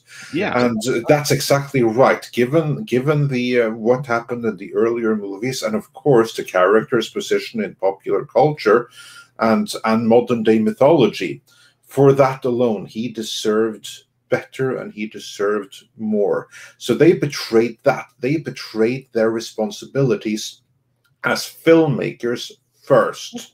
In the process, they also betrayed what fans wanted. But, what makes it even worse is that Kasdan had a fucking hand in it. I mean, the man that made us fall in love with Han Solo. Let's be real. We liked Han Solo after Star Wars, but we all fell in love with him in The Empire Strikes Back when, she's like, I love you. And he's like, I know. Because he's the badassest, coolest motherfucker in the galaxy, and we all wanted to be him. or we That all was wanted to Harrison be Ford's with him. improv line, though. It doesn't matter, but like a lot of that stuff was Kasdan like pushing that shit in the background, and his cut is the version that we're supposedly seeing because there was a couple different cuts of Empire, and George cut out all the good shit that we love about Empire, and his version was the one that supposedly landed like a fucking dead fart in the screening, but the ones that Kasdan pushed and it was Kirshner mostly, actually. Kirshner, that's the name I was wanted it trying to to be think of. his Yes, film. thank you. Kasdan Yeah. was the polished guy, and then George Lucas rewrote Empire a couple of days before they finished wrapping production because he still couldn't solve the Darth Vader problem. But what the problem with Kasdan was is he was always for killing Han Solo. He always wanted to kill with him. Harrison, Yeah. So I think he was just willing to do whatever the fuck it took.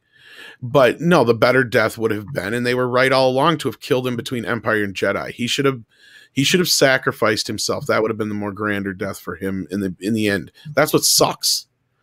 That's what really sucks in the end. Because now it's just a waste. And same thing with Carrie Fisher. It's a waste. Luke Skywalker, a waste. It's all a waste. It's just a waste. That's the worst part. And you're right, Andre. It's not about, what the fans want so much. Is just the legacy of the characters. Because these characters in these movies mean so much to people. And not just like, oh yeah, I like that thing. No, like these, like I get stories every day, every single day. And I'm sure you know what I'm talking about too, Chris, where, Star Wars changed my life. This character saved my life. I was at the lowest point, or I was dealing with cancer, or my dad had just passed away. So, you hear these stories every single day. Mm-hmm. And it's always a character like Luke Skywalker that helped them be the person they want to be, or Captain Kirk, or Picard, or somebody like that. And I don't think these people that are doing this in Hollywood understand those kind of things. No, they don't. Which is why you are within your right to be upset about Seth Rogen being. I really don't care because I don't have a dog in that fight because I was never a TMNT fan. Like I played the video game once, but and I remember all the offshoots of the comic. Do you remember when that comic first came out and there was like adolescent rat like yeah.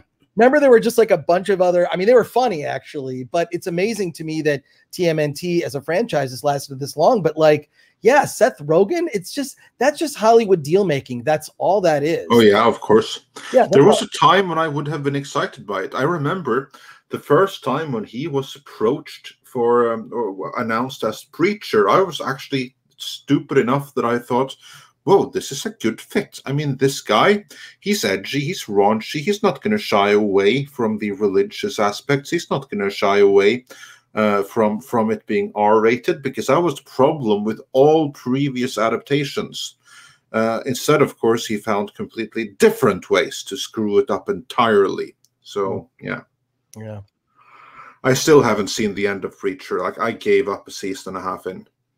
Oh, you made it that far. I can, as soon as they changed the Arseface character, I was like, no, I'm out. Yeah, I was struggling from actually the opening scene, which was like meant to like look really, really retro, of that thing going through the planets, and the worst rendition of space I've seen this side of the 80s. In that moment is when I checked out. Really, but I kept going for another season and a half, and then I was like, no, I just can't finish this. No way. It's just too bad. Right. And The Preacher is one of my all-time favorite comics, so that freaking hurt.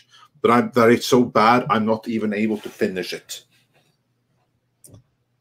Oh. Man. So yeah, exciting times. Good stuff. True.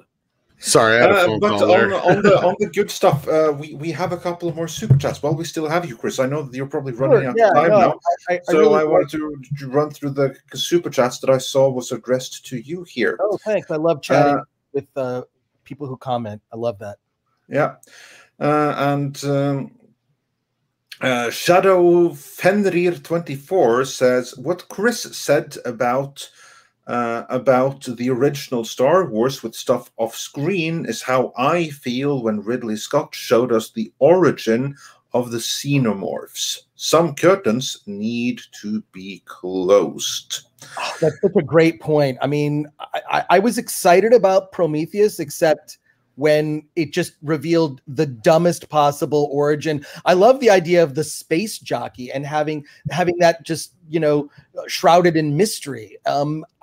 That's a correct use of a mystery box, is the original 1979 Ridley Scott Alien. That's great. We don't know the origin of these creatures, what happened, what is that spaceship doing there, who is this space jockey? And when it was revealed that they're basically these humanoid looking people, it's just, yeah, you're right. That's a really great point.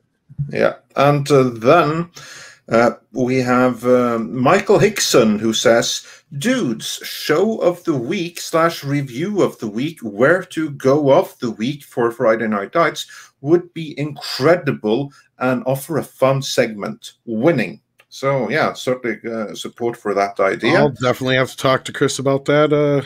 Working something out. Yeah. And Gran Wasu 42 says, for €10, no worries about rants. Sometimes something needs to come off the chest. Better to get out what is boiling inside. Love me some derailing as well, makes a show interesting. Well, I can tell you this. The closer we get to this thing actually happening, there will be stuff coming from us. I will make sure of that, because I've been wanting to do some Ninja Turtle stuff for a while. So, yeah. And J-Lo Flicks says, for $5, great to see Chris Gore again. Haven't seen him since he was online with Robert Meyer Burnett and the late great John Schnepp. Thanks for being here. Oh, wow. Thanks. Yeah. John was a friend. God, he and I met in 1993 at the Chicago Underground Film Festival. He was a kid. I was a kid. And we were just friends since then. And then, yeah, me, Rob, and John, those were my favorite shows when Collider was a thing. I don't even know if they have a YouTube channel anymore. No, they was pretty much pale comparison to what it used to be. Name or they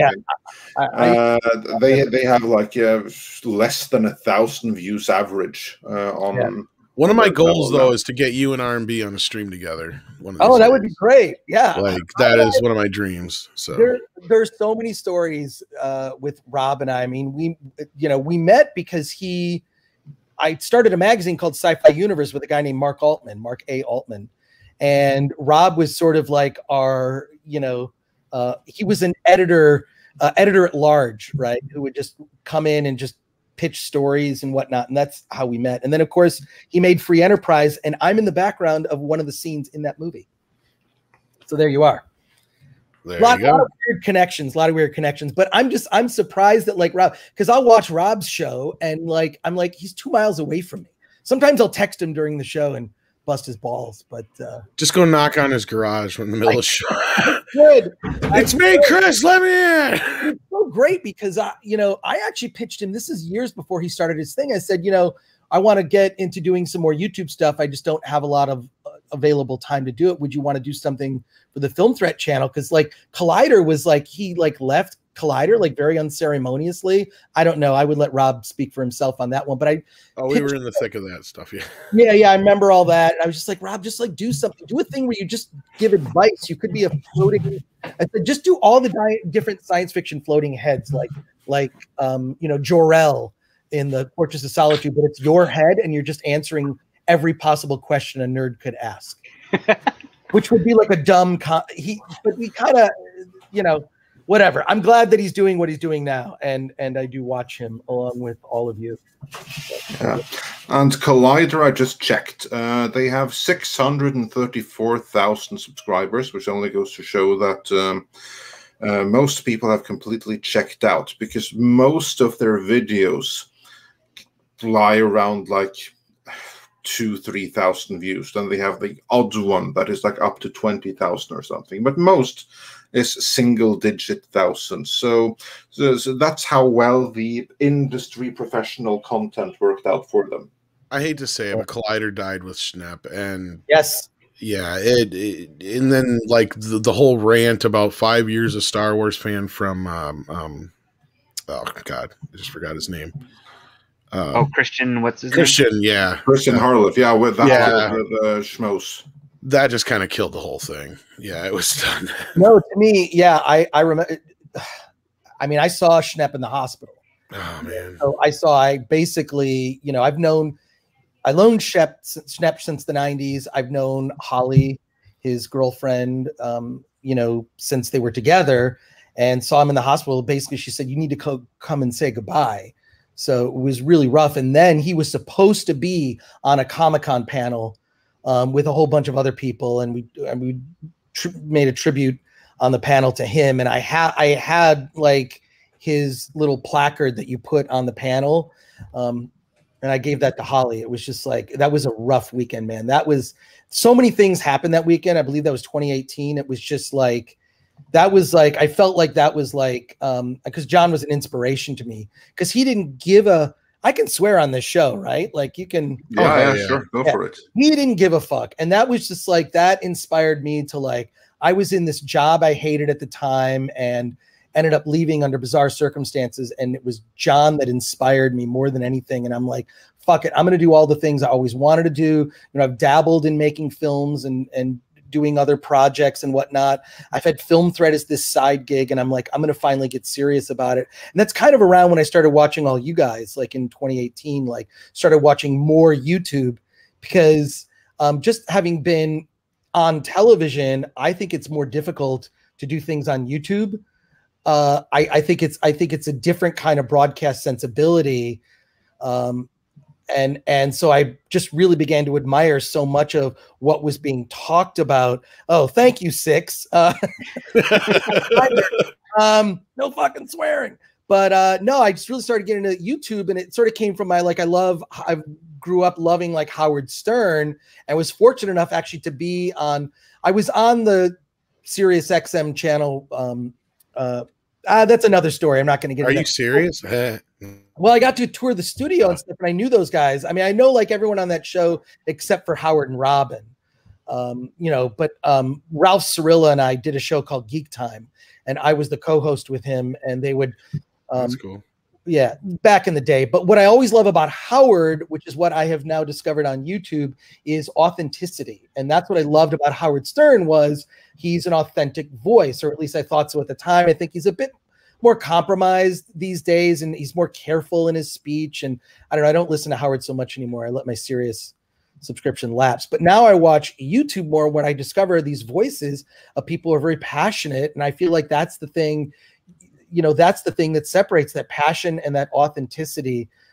So just giving you guys props, because, you know, feel free to take a shit on me after you can shit on everything I said. And we'd never do that. No way. No. As much as you humble us, we'd respectfully disagree. That's as bad as it. You don't understand. Like when I was working back in the day as just some punk kid, like we had G4 playing constantly. I worked at an ISP, so that thing was on all the time, dude. I watched everything but me, but it was like that's what was cool about the show was, because I'm making a documentary about Attack of the Show right now, which I think are you going to highlight the drinking game for Adam's like no HDMI comments, because everything he's like an iPhone comes out, there's no HDMI. Like you'd have a drinking game to that, and you'd be sloshed by the end of the segment.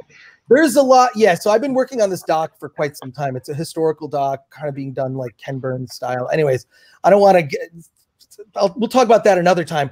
But what was cool about that show was, like, I'm not a television person. I am not a seasoned person.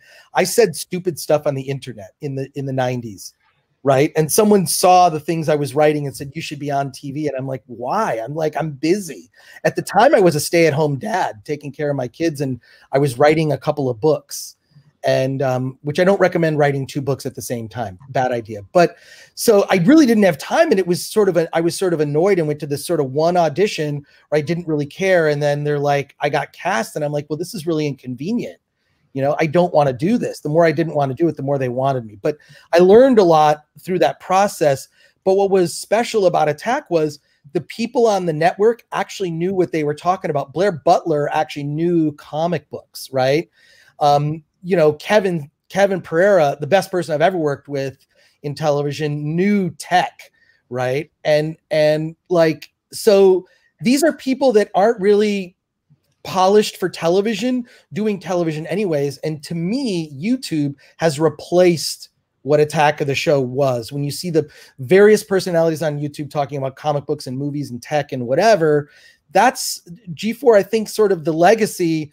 What G4's left is like, hey, you can do this too. You don't have to be a seasoned, television person. Just speak your passion and be authentic, and an audience will find you. So, but clearly they haven't found my YouTube channel, because if you go to the Film Threat YouTube channel, I have like 6 views on many of my videos. Well, oh, go ahead. Sorry. I could be shadow banned for all I know, because I hear you guys like saying like, being careful about your speaking, and I don't do that. So I feel like maybe I'm shooting myself in the foot. I need to get more savvy about what YouTube is. I will say that getting started on YouTube is hard. It is. And it's harder now than it was when we started out. I was going to say, it could be a name too, the threat in the name. YouTube is so fickle with bullshit you wouldn't believe. And also, it's not even going to start promoting you until you're monetized. So, like, until you get that first 1,000 subscribers, that's the moment when they have an interest in starting promoting your content. We're monetized. We're monetized. I've got 19. Yeah, but as a general thing, of course, then there could be other things as well. But yeah, YouTube is a fickle mistress. Let's put it that way. Yeah, I just don't think I'm delivering the content that people actually want. I think they probably, mostly what I do is I interview filmmakers, and it's mainly because I love. Oh, thank you, Rob Altus. Much appreciate the stuff. Well, our lovely wrench Natasha, and I think Mr. Tickle Trunk may be around too. I don't know who was all in the chat for wrenches, but I know they've been sharing your channel, so do check that out. I try to check out as much as I can. Again, the problem is watching everything all at once. We got so much stuff. I don't even get the chance to watch stuff I'm supposed to review. So I look forward to seeing Highlander afterwards. I will say that. I'm curious to see who Henry Cavill is going to play in Highlander. There's really 2 choice roles. So we're going to get down the Highlander road now, are we? Yeah, we're gonna go down that road. But you're thinking because of his size, he'd be the Krugen, right? Maybe he's too good looking, though, right? I mean, he's going to play like a Duncan type immortal is what he's going to do. Yeah, I don't know, but I liked it when Vinnie Jones was approached for the Kurgan. He seemed like a good fit for it. Yeah, I'm curious what they do with that. That one is because there's really only one good Highlander movie, which is the first one. That second one just goes off the rails, not in a good way. Of just like they're space people. Like what?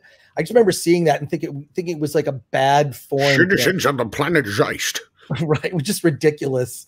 But yeah, so I think that my YouTube thing is I like to interview filmmakers because I want to know about the process, but I get into real inside baseball stuff. Script Doctor, you might appreciate some of the stuff, but I like to talk to documentary filmmakers, talk about process, talk about fundraising, really like kind of insider baseball stuff, mainly for filmmakers. So. Yeah, no, I subscribe to your channel. I've seen some stuff. You have a couple of videos on distribution, which were pretty fascinating, if I recall correctly. Oh, yeah. And listen, the film industry is a lot more complicated than just shooting the movie. Like that's what a lot of people don't realize until after they've cut that film and it's all together. It's like, oh, now what do we have to do? Well, you got to get people to see it.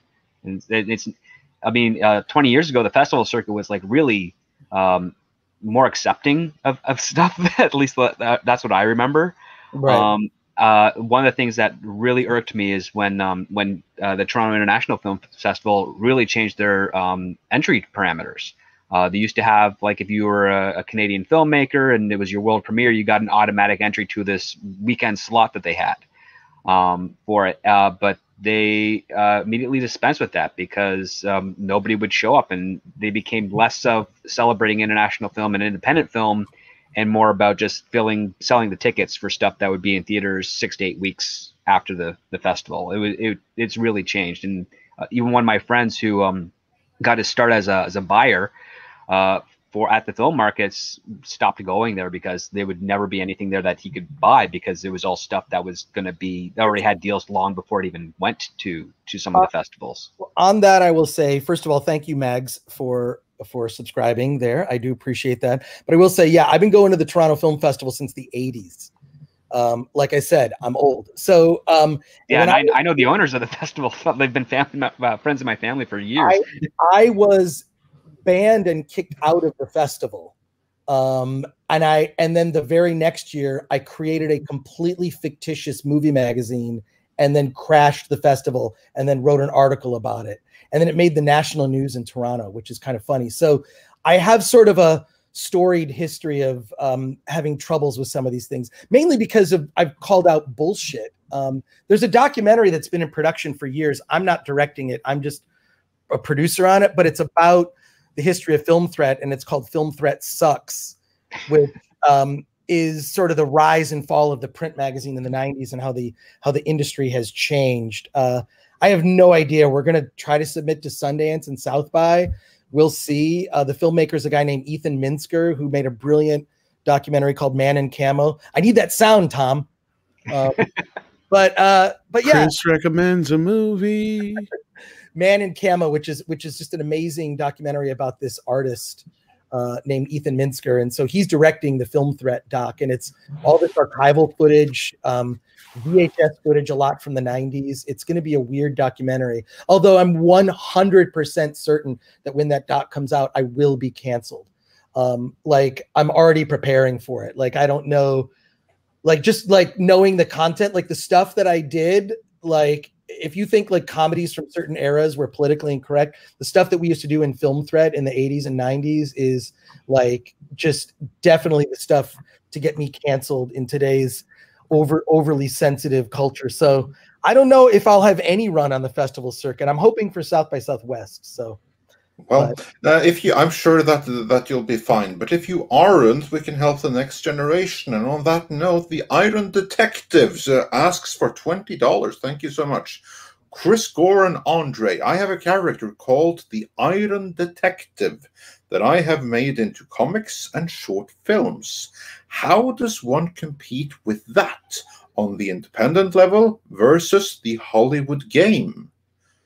Chris, well, let's hear from you on that one. This one seems to be much more up your alley. And I think have some thoughts, but I want to hear what you have to say first. Yeah, Script Doctor will have some insight into this. I would say this: don't play the game. Here's what you want to do. They're going to own your IP. You know, there's even companies that will do deals where if you work at a company and you've come up with an idea while you are working at that company owns your idea.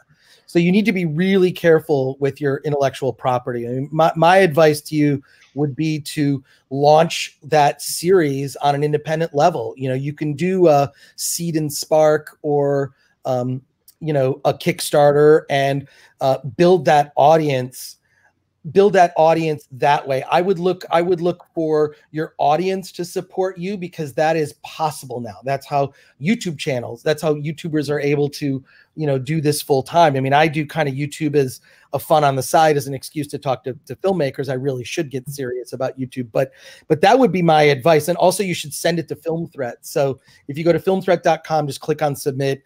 And I see all those emails of people that, who submit movies, and get a review, which will get you some attention.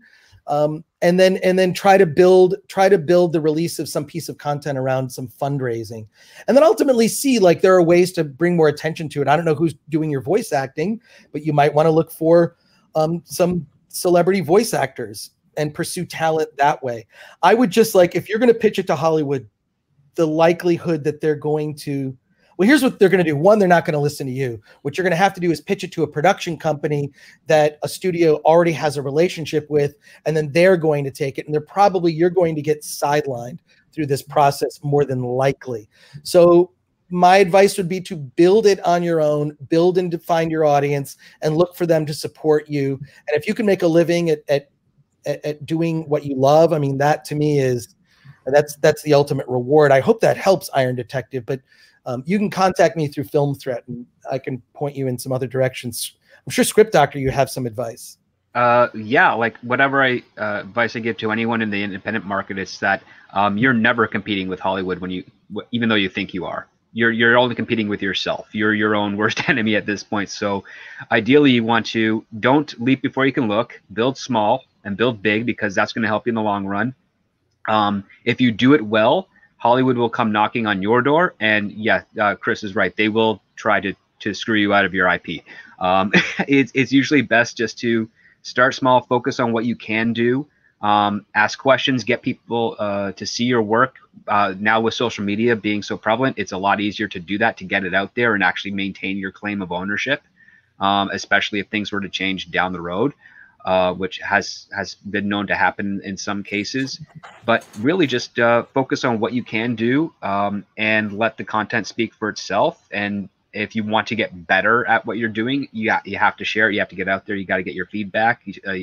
You have to, I would not share anything with family. They're never going to be honest with you unless you have a really, really like honest family member that will never tell you what you want to hear, which is rare in some cases. And yeah, like just, yeah, submit to Film Thread. Why not? Right. I mean, anything that can get your stuff out there that will help you, you know, build a fan base so that you can get money to make something bigger and better, and go in stages. Like if you've made a couple of short films, do another short film, maybe an extra 5 or 10 minutes longer than the previous one. Don't try and jump to like a feature or some sort of epic on your first go out, because one, it might financially cripple you, and two, it might not resonate the way you hope. So you want to kind of start small, build to that, learn as much as you can, and hopefully there'll be some wonderful success for you. And I'll keep a lookout for your Iron Detective stuff, and I hope it does fantastic. I like the title, The Iron Detective. Cool title. Yeah. And I would also like to chime in with this. You are not competing in Hollywood, and you won't be until they come knocking on your door. And the only way that is going to happen is if you already have the audience and they see that this is something that we can scale up. So what I would advise you to do is basically forget everything that has to do with competition. Just as these other gentlemen said, you're not in competition with anyone but yourself to create the best product and have it exposed to the maximum amount of people, and use any venue that you can to reach out to as many as possible. Absolutely, Film Threat for one, and Robert Meyer Bonetti also has like this short film festival going. So see if you can submit stuff there, and just do everything you can to build that audience. I guess Comicsgate style, which is basically just the self or crowdfunding style. That's what you have to do. You have to build the audience, and if you're able to build big enough an audience, anything is possible. And with that, let's continue with some more super chats, because we have a little backlog already. So I'm just gonna head back into those. A little bit out of order right now.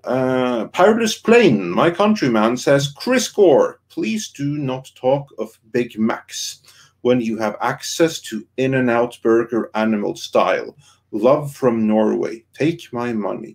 Oh yeah, that explains to the burgers that he sent me. Yeah, those look pretty amazing. Like apparently, like on Messenger, he just sent me like random burger pictures. I was, what the hell is this?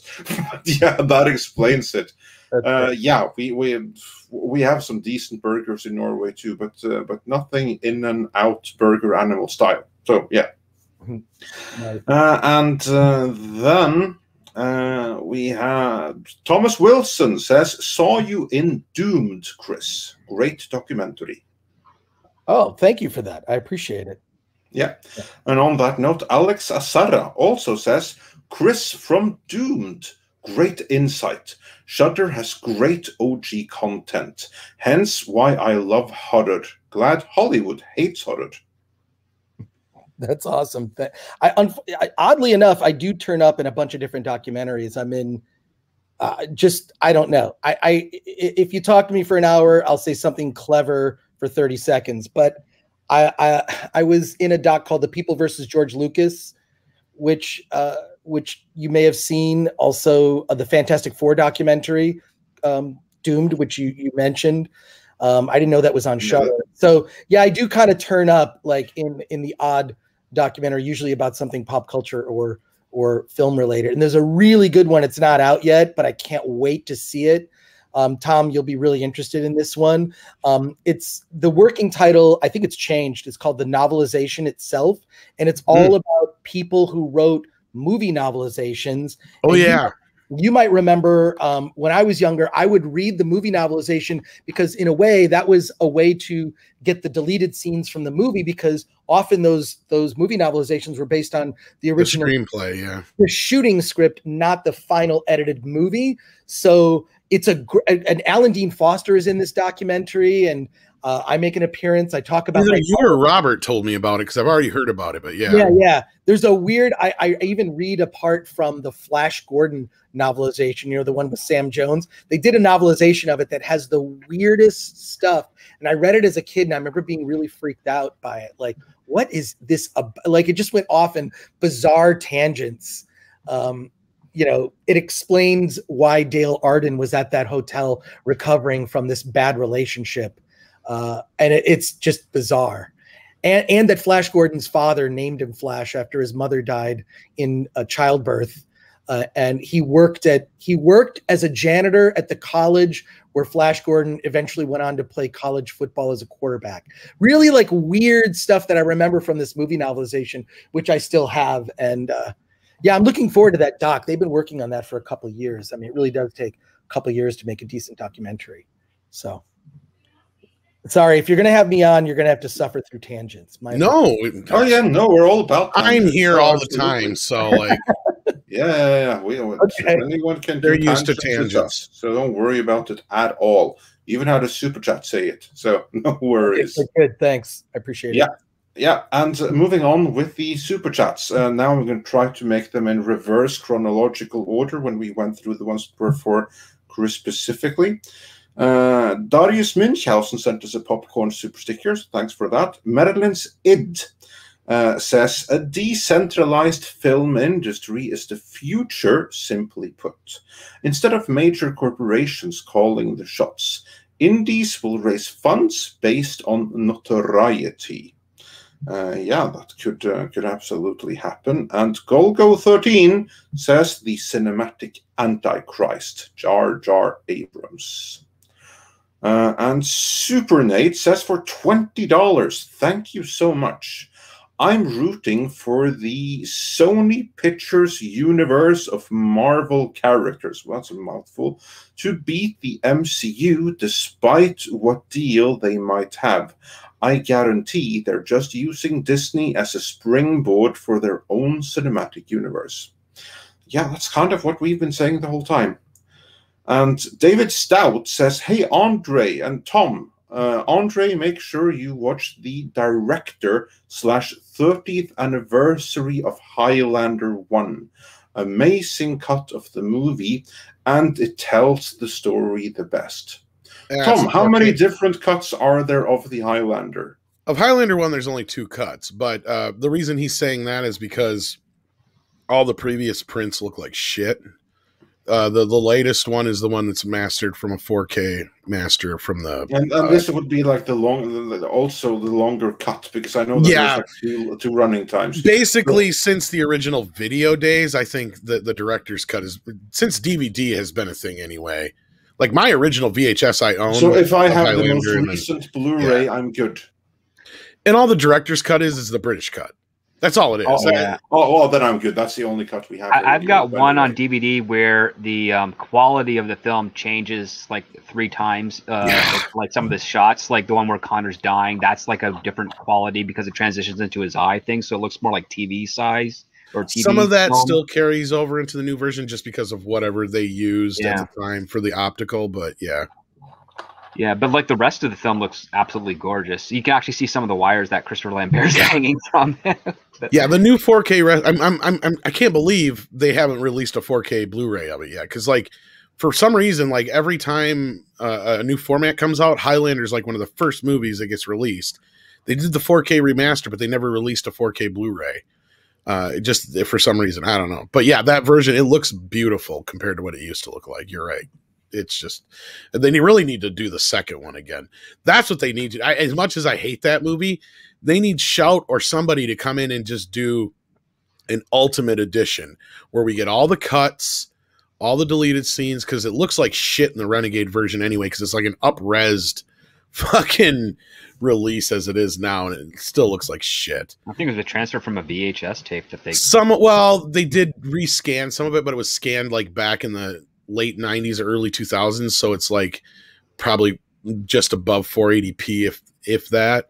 So they just up-resed it for the Blu-ray, basically. And then they do have some of it scanned at like, I think 720 or 1080p. But like you were talking about how the first Highlander jumps between qualities, that second one, no matter which version, jumps between so many different qualities to the point where you're right. Like there's some scenes that look like almost VHS quality. Yeah. But for the first one, I think we're good anyway. Yeah, you should be fine. There's the main version out there is the quote-unquote director's cut. Yeah, and then heading back into some current ones we can get up on screen.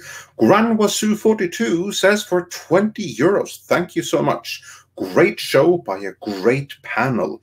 More Chris, please. Keep the lights on. Well, thank you. And Chris is, of course, always invited. So, yeah, our door is open to you. And you see our audience loves having you here, and they love your little digressions into other matters as well. So all more good. More tangents, I guess. Sure. More tangents. I appreciate exactly. Yeah. And the Iron Detective says, I can send a digital copy of the anthology comic. Thanks again for the advice. By the way, there should be a future war Terminator film. I say Saving Private Ryan with purple lasers. I'd watch that. Yeah, I'd watch the hell out of that too. I mean, that's like the one Terminator movie we're missing is the Future War, the one that immediately precedes the first movie. Not anything that's going to muck up the timeline or any kind of drivel like that. That's where they lose me, at least. Yeah, that's what sucks about Salvation is like at least they put it in the future, and we get to, it was beyond what we were dealing with. But yeah, I know that's not what you're talking about exactly, but. You're talking about the actual war. Yeah, the beginning of it. But you know what's funny is I always kind of look at the Animatrix is basically showing us what happened. You ever seen that? Yeah, I've seen a little bit of the Animatrix. The bit where the machines take over and they black out to me, I've always kind of saw the Matrix as like this is the future that happens after Skynet just finally wins, because. If the thing is the weird thing is they say that John Connor won, but if they keep sending Terminators back, clearly he didn't. Well, they sent them all back this minutes before John Connor won. That's why. Bullshit. Maybe one, but not that many. I can see them doing two, but not as many. It gets real convoluted after a while there. It's like Yeah. On Thursday afternoon, after John won, he decided to send back another Terminator after he blew up the facility and rebuilt it. Some things just aren't built for more further sequels. But yeah. Moving on, Stone Gasman says for $10, also read The Secret History of Star Wars, and indeed, Princess Marsha, Richard Chewie, and Jedi Hirsch were responsible for saving the 77 movie in editing. Will Marsha ever break her silence? What say you, Chris?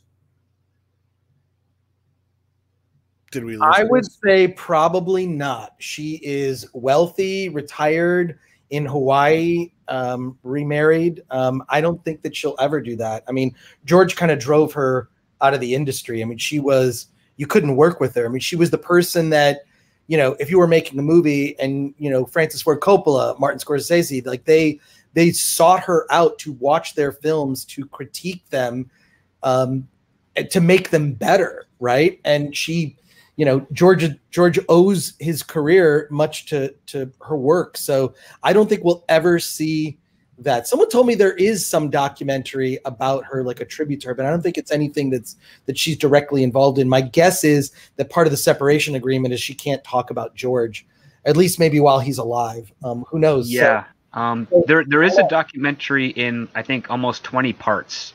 And a few of those sections focus on her and her relationship with Lucas and the controversy that happened during the construction of Skywalker Ranch. Which led to their separation far more. It's a YouTube channel SF Debris, and I've mentioned it before on these guys. He does this massive documentary in sections about George Lucas, all the way from the start of his career to up to selling Star Wars to Disney.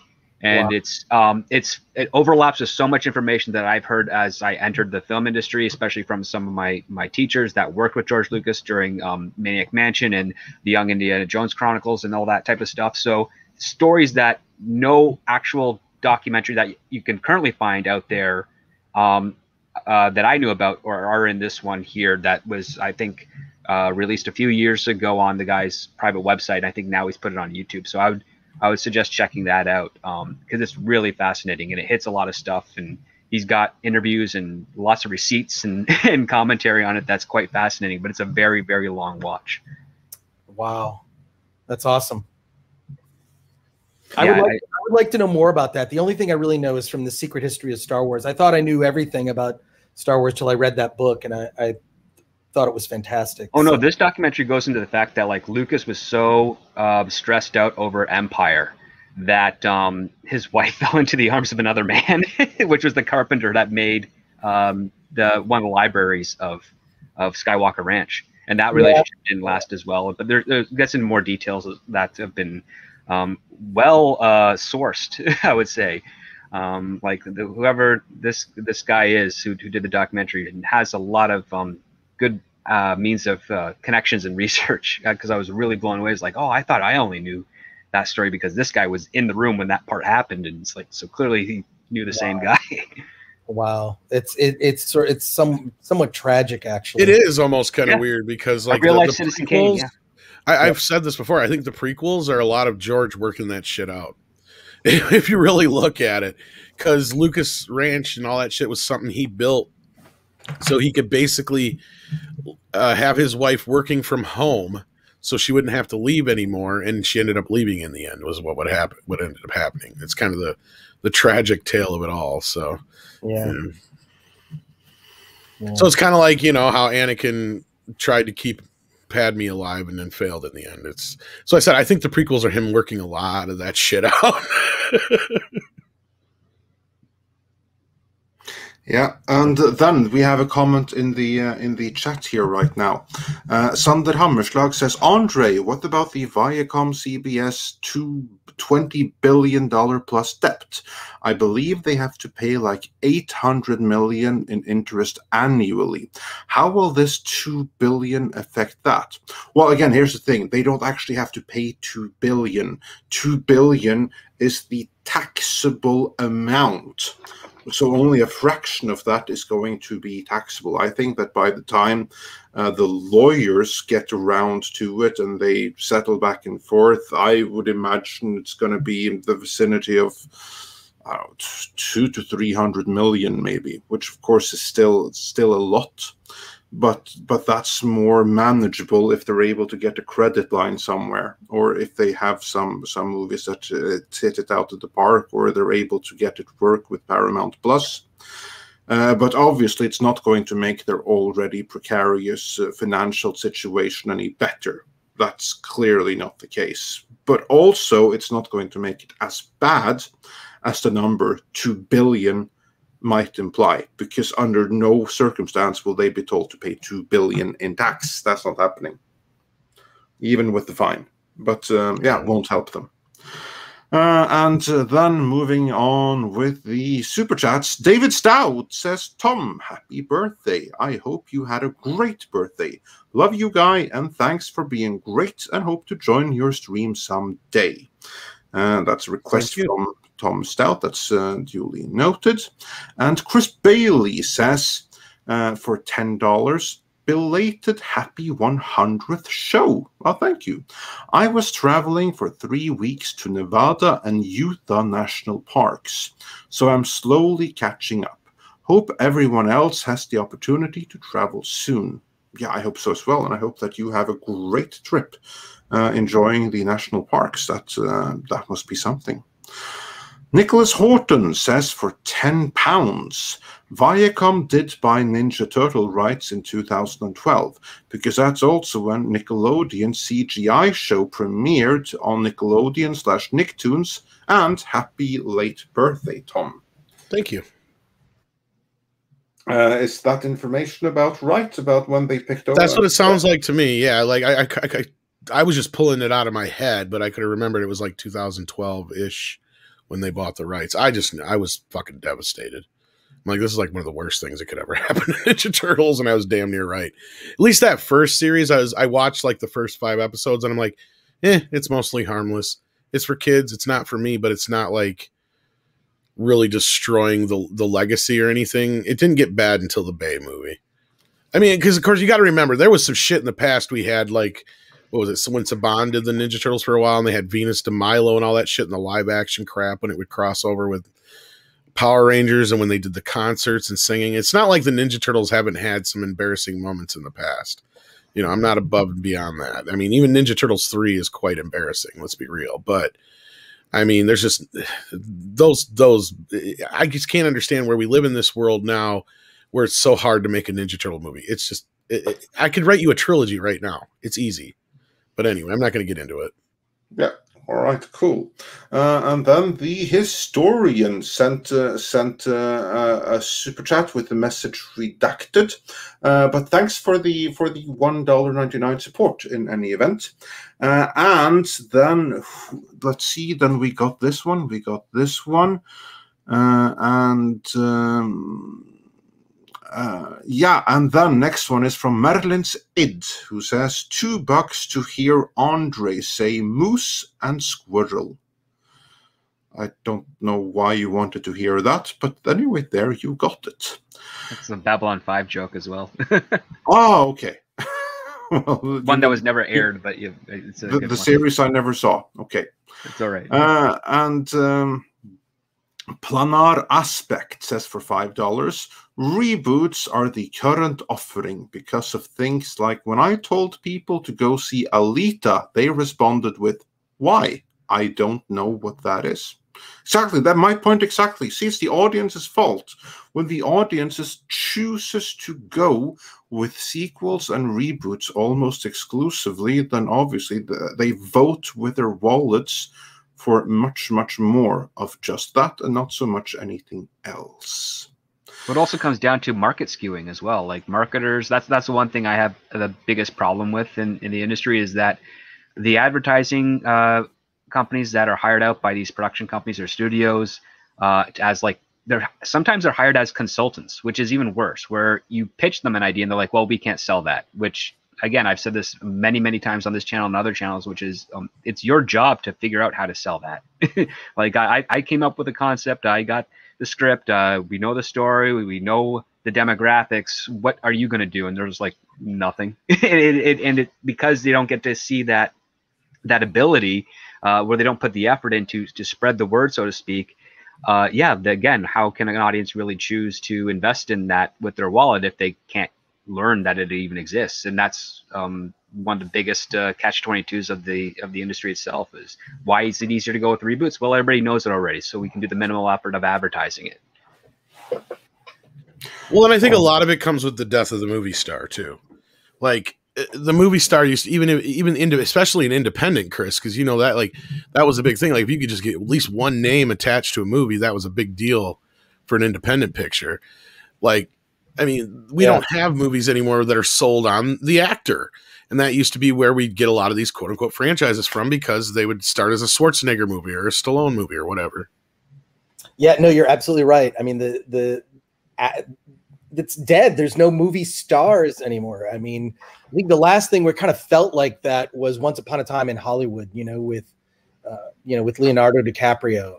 But even Tarantino's almost as much of a star in that sense, then. Well, that's true, but I mean, he is the star, just like with the Chris Nolan movie, he is the star, and in that movie, whenever there's a Tarantino movie, Tarantino is the star. You don't necessarily see him much on screen, but he's the real star anyway. Like that's the name that draws people in. True. Yeah, I'm agreeing with you both. No, I'm just John McTiernan. No shit, right? Well, there's some great directors, but no, we need. I think it was Willie B. Mayer who said it. Script. Will Smith William is the Goldman. last. William William Goldman. Yeah. Yep. Jesus, what am I saying? I need to eat something I haven't ate yet today.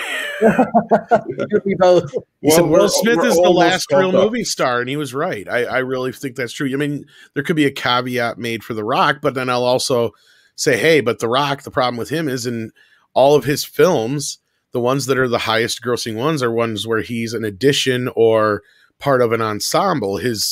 When he's the only star, he doesn't have a lot of hits. He's got like one. And that is that Skyscraper movie or whatever. That's the only movie that's made anywhere near the money that any of his ensemble films have.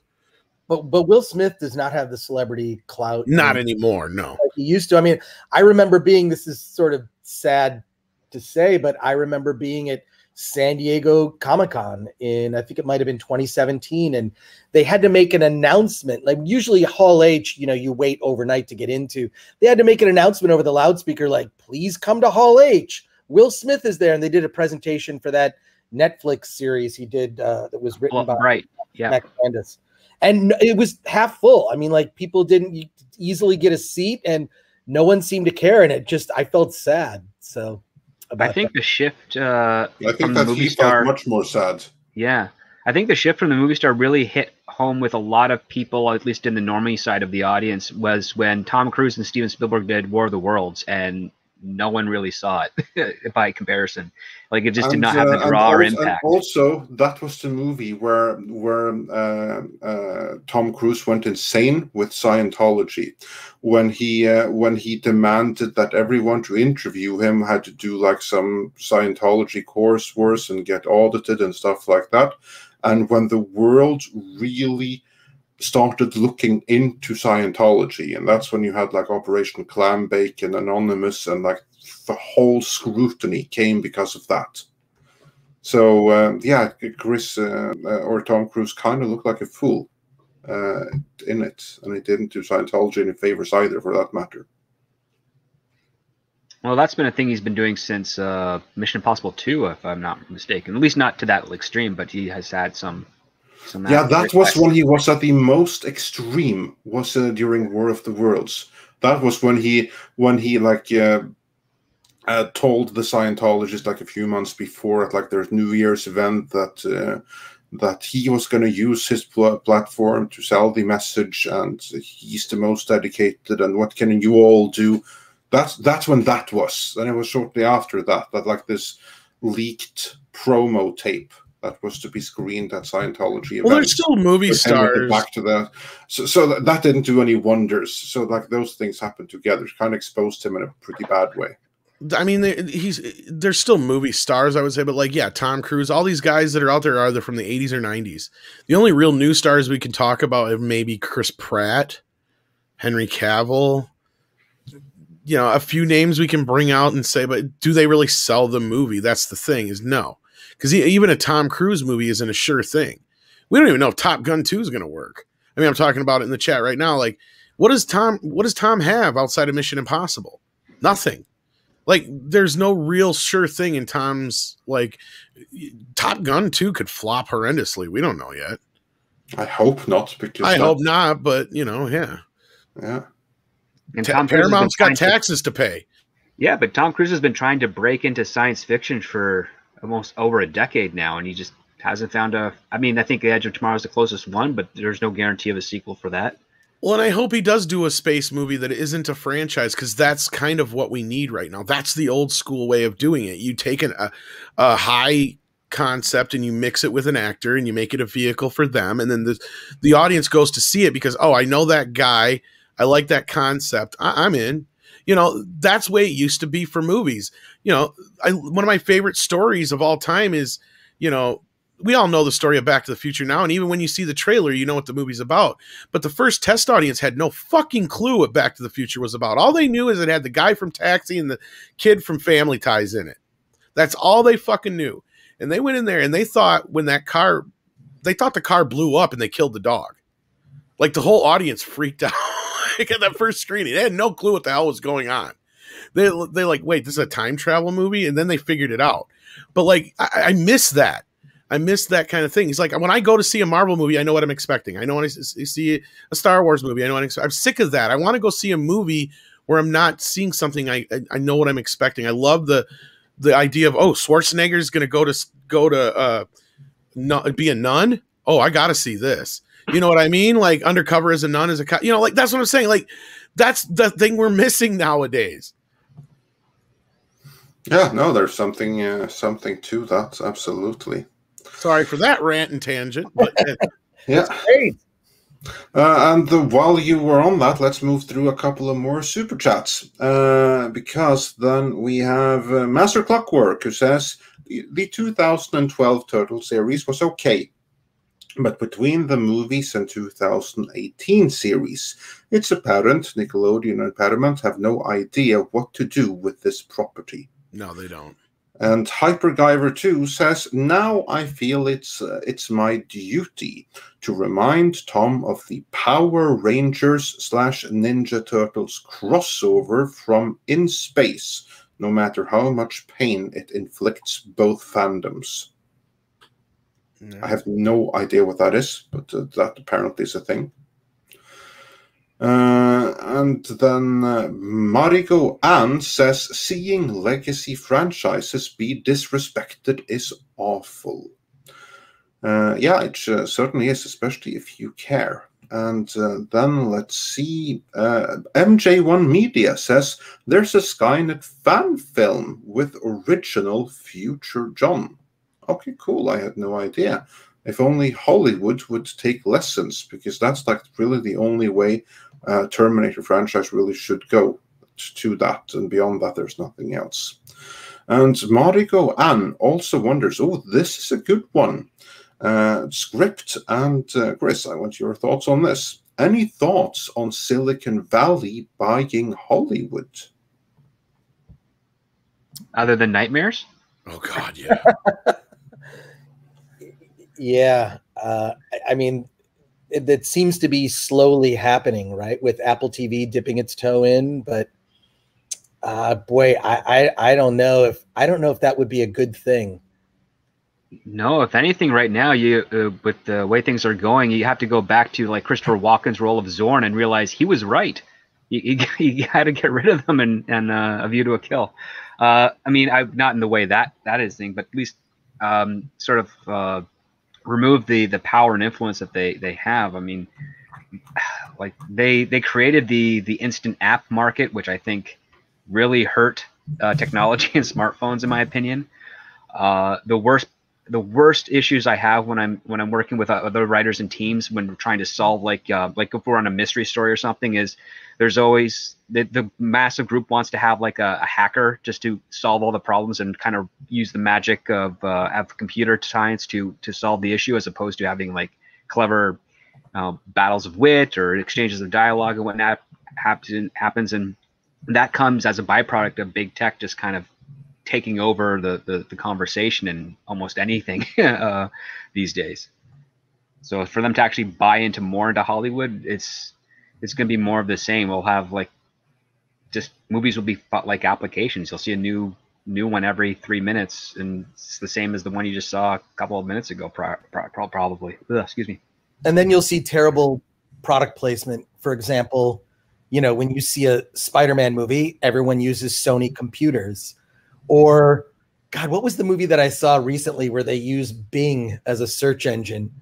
I think it was Eat Wheaties with Tony Hale. He goes to a search engine. He's not particularly tech savvy, and he uses Bing, which is pretty funny. Yeah, it's not like done in the comedic sense that like Parks and Recreations have with Lycos. Like that's a budget. Budget thing. Yeah. You mean they didn't use Sony computers in every Spider-Man movie? I'm confused. No, I'm pretty sure they did. I was going to say, like, I thought you were joking for a second there. I'm like, I know they did. Yeah. I was going to say. Like, I don't know. Sony computers are not all that, prevalent. So. Kind of like Coke for them in the 80s. Yeah. When Coke owned them in the 80s, every Columbia movie had Coke in it. It was just. Look, I hope that big tech doesn't take over, because that will be the death of Hollywood. Because if that happens, it's when you look at especially how big tech has taken over our lives with regard to issues of things that cannot be discussed on social media or in certain places. I think that big tech creeping more into our lives. I mean, it already has with entertainment, even though I will say this, the best thing on Apple TV is that show Mythic Quest. It's a fantastic show. If you've not seen Mythic Quest, it's sort of the behind the scenes of an online role playing video game, and it's awesome. I gotta imagine it would be like if a video game company were like it would be like watching video games, because like if the tech companies took over, like you just said, Chris, we just get 2.0 versions of everything all the time. Is Mythic Quest like the Guild? Yeah, it's like the Guild. It's like okay. It's well, no, you should see it. Mythic Quest. I mean, you can find trailers for it. I'm sure there's like a first episode online, or just subscribe to Apple TV and then unsubscribe. That's how I watched the first episode of Star Trek Discovery. I watched the first 4 episodes, and then I did not care and did not look back, and have not seen Picard and have not seen anything.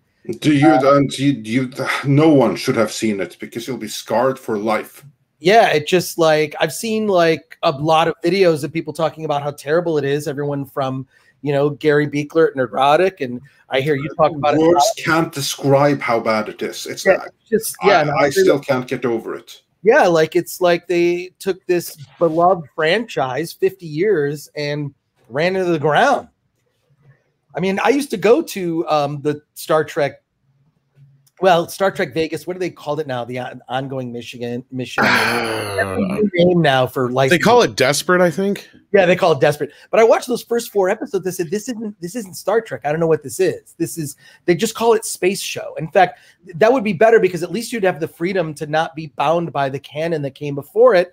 Do something new, but like have a reason to do it. Have a purpose. And I think that's like how much. I mean, you've talked endlessly about how Star Trek has gone off the rails.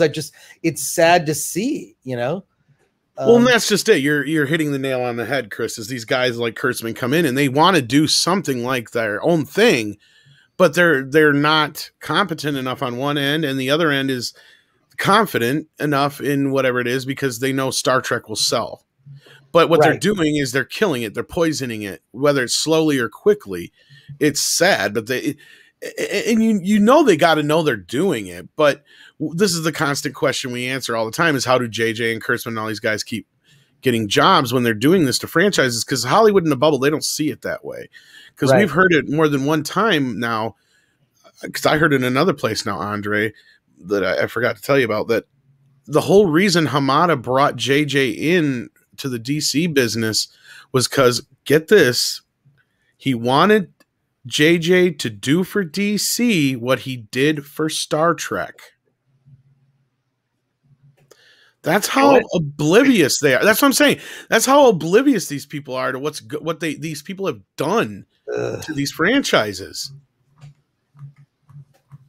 And any cursory just checking on it would show you, like, yeah, JJ may have made the movies look like these big grand $1 billion movies, and sure, the first 2 movies did make some money at the box office, but if you really go with the inflation aspect, JJ's movies made no more money than the first few Star Trek movies did at the box office. Well, even the ratio of expenses versus take is worse. Massive. Yeah, like it's terrible. Like I was just tweeting this the other day. The average Star Trek film was between like $30 to $50 million, and it raked in way more than that on the worldwide box office, and yet JJ's films are over $120 million a piece, and they rake in comparable numbers to a point. And it's like, you're clearly, especially in this day and age, because the internet, the existence of the internet has inflated the cost of advertising massively, because there's all new markets, and you're getting to new countries, and you have to make new negotiations and deals. So that's why the rule is like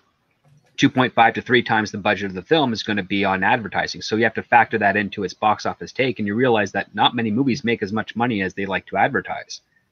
And that price is just going to go up as we expand expand with internet and big tech as it goes, to a point where it's going to be more expensive to market a film than it is to make one. Yeah.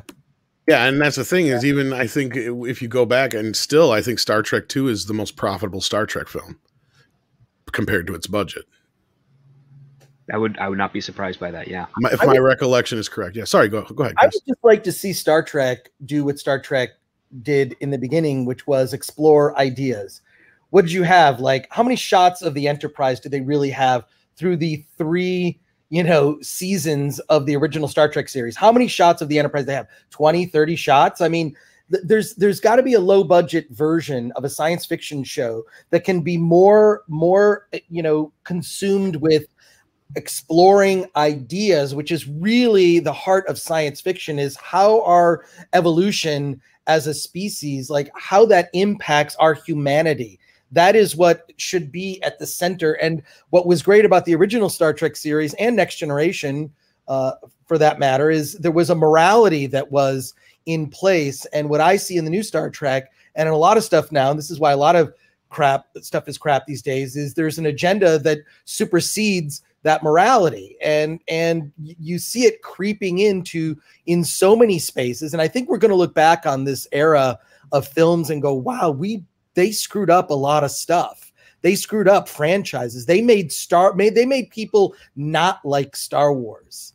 You know, I've said it before to friends. I really miss liking Star Wars. I feel like the movies are sort of like the side thing now. The best part about Star Wars was the trailers coming out, the waiting in line, although we don't even wait in line anymore because we have reserved seating. But it's almost like the movies are just like a side thing now. It's the conversation. And I miss that. I have tickets to Star Wars Celebration, but I'm so deflated and defeated as a fan that I don't really feel welcome or interested in going. It's in Anaheim, which is a 40-minute drive for me. And I don't want to go. I just don't. There's nothing on the horizon that I care about. But Star Trek, it's completely in the hands of people that don't respect the legacy at all. I mean, at least Rick. When you look at Harv Bennett, who took over the film series, right? I mean, he was a TV producer. He was not a Star Trek fan, but he was a TV guy, and he understood the soul of Star Trek and brought up. Although I'm a big fan of the motion picture, so we could fight about that. But those Star Trek movies were great. Those Star Trek movies were a blast, right? Yeah. So I don't know what is it that they can't. I don't know if you ever watched the Star Trek Continues series. I've seen that. It's fantastic. Yeah. I was fortunate enough to be in one of the episodes, a very bit part. I think I have 2 lines, but it was magical to be a part of that. I mean, it was just so incredible. He was so dedicated and so passionate to even having special fabric made. So it matched the exact fabric that was, in Dr. McCoy's, medical lab, the bed sheets and all that stuff that they're doing. They went crazy trying to get that accurate. And I was there. I saw it. It was insane. But the level of passion and dedication, and we would just sort of commiserate about Star Trek and whatnot. And I don't know, I just don't care. It's okay, good. I'm absolved of I'm not going to buy stuff. I'm not going to watch these series. I certainly am not. I'm not a subscriber to Paramount Plus. So I don't Speaking know. of passion and dedication, we have somebody joining us. This gentleman, I know you haven't met him yet, Chris, but you're about to. Paulie from Latino Slant, who also heads up our Midnight's Edge Espanol division. He's a very good friend of ours, and I'd like you to meet him. Paulie, good to meet you. Chris, I am passionate and I am dedicated. He is. I love that. And he's late. No, I'm not. I'm kidding. I'm a wizard. I am. He knew. He told me he wasn't going to be around. So. Yeah, and to Chris's point, the passion is very important. But the other thing that we're kind of missing, at least from some of these larger companies that own these franchises, is greed. They're just not greedy enough. Because if they were greedy, they wouldn't make the foolish decisions they've made. Yeah, it's weird. There's a lot of pandering to causes from Hollywood because they want to appear as if they are doing the right thing. It's all about it. It's, to me, I always see through all that, it's all about appearances. It's this sort of corporate posturing, and I just think that there's a falseness and an inauthenticity to it.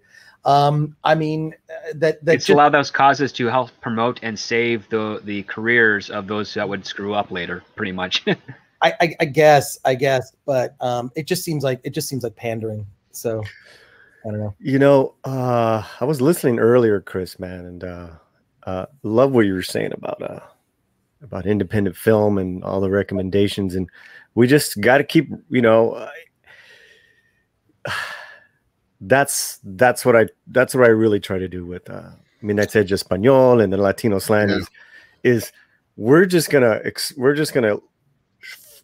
put these independent directors on the streams, talk to them, get their movies out. You know, we're gonna, as close as we can, get the viewers, get the followers to connect to these films, you know, and let it roll as far as whether they like it or not. Because we had a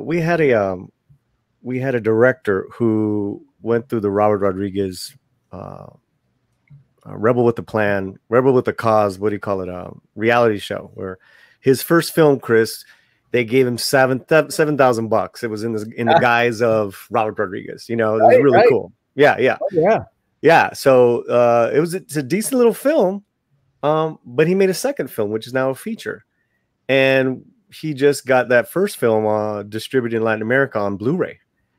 And you know, we gotta support these guys. These guys are trying to knock on Hollywood's doors. But you said something, is that now's the time to really follow those directors, because they kind of become pawns once they get into the system. Well, that's why I'm glad you're here, Paulie, because this is what Chris has been talking about the whole show, and he was talking about me the other night, and I wanted you two to meet, because that's what another thing Paulie's been bringing to the table. But besides the Latino slant, as you can see in his name, for the Midnight Side Espanol, is Paulie is somebody who's huge on promoting independent films and directors and filmmakers and all that kind of stuff. And he's been bringing a lot of that stuff to the table, which is exactly what you were talking about, Chris. So it's one of the reasons why I wanted you to meet him. Oh, great. Well, awesome. I'll follow me on all the things, and I will follow you on all the things. Follow me, he says, follow me. Yeah. You know, my question to you, I have a question for you is, have you seen, what is your favorite independent sci-fi film? Because to me, film, not a doc, those are probably the hardest to produce, because, you know, it's, you know, other worlds, or there's, you know, whatever. What have you seen? What did you like as far as independent sci-fi movies? Well, you're right. Those are the ones that are really tough to pull off, and I think it's not for lack of imagination. There's a lot of independent horror, but in terms of independent sci-fi, there's one that I would say I thought was really good recently. It's called Shifter, which is about time travel. I don't want to spoil it. It's a bit like, have you ever seen Primer? So, time travel is definitely easy to do low budget. That's good. Yeah. That's something that, I mean, I love that kind of stuff. Primer's fucked up. Yeah, Primer's really messed up. This is sort of a similar, it's in that vein for sure, but I love Shifter. And can you explain to me Primer? No, I'm just kidding. Sorry, you were talking about Shifter. There's also, Shifter's good. There's a really good like horror sci-fi it's horror / sci-fi / animated called To Your Last Death. Watch that. It will freak you out. It is so bizarre. To Your Last Death, which is a bizarre, weird indie feature animated. William Shatner does a voice in it, believe it or not. So that one is really good. But yeah, Shifter, I really, really am a fan of that one. Okay. There's also a film called Save Yourselves. Did you see that one? That came out from Legion M, and I really like what they do. So Save Yourselves is about an alien invasion that happens while a couple's on vacation, but they decide they're going to like go on a total retreat, and they don't look at their cell phones. Well, of course, while they're disconnected from the world, you know, aliens invade and they're completely unaware of it. So check out that one too. Save Yourselves with an exclamation point at the end. Another good one, Minor Premise, Proximity. This other weird one I saw a while back called Same Boat. It's about, it's almost a similar plot to Terminator in the sense that this guy goes back in time to kind of correct things in the timeline. He finds problematic people and goes to murder them, except that he ends up falling in love with the girl he's supposed to kill. And it all takes place on a cruise ship. So that reminds me of another sci-fi script from a few years back where a woman goes back in time to kill a guy that's and then falls in love with him, and they have kids. I think it was written by one of the Rick and Morty writers. Not very good overall. Yeah, well, time travel is always a fun concept, but yeah, indie sci-fi. I just I just think that, you know, there are resources out there for filmmakers to have something that has a bigger budget feel, and taking advantage of that is important, as Script Doctor pointed out earlier. So, cool. So I mean, I'd love to chat with you more, maybe on a separate show or something. I can deep dive. I know a couple of sci-fi from Latin America and in Spanish, and I need to spotlight those, because those are just really, really tough to pull off well, you know.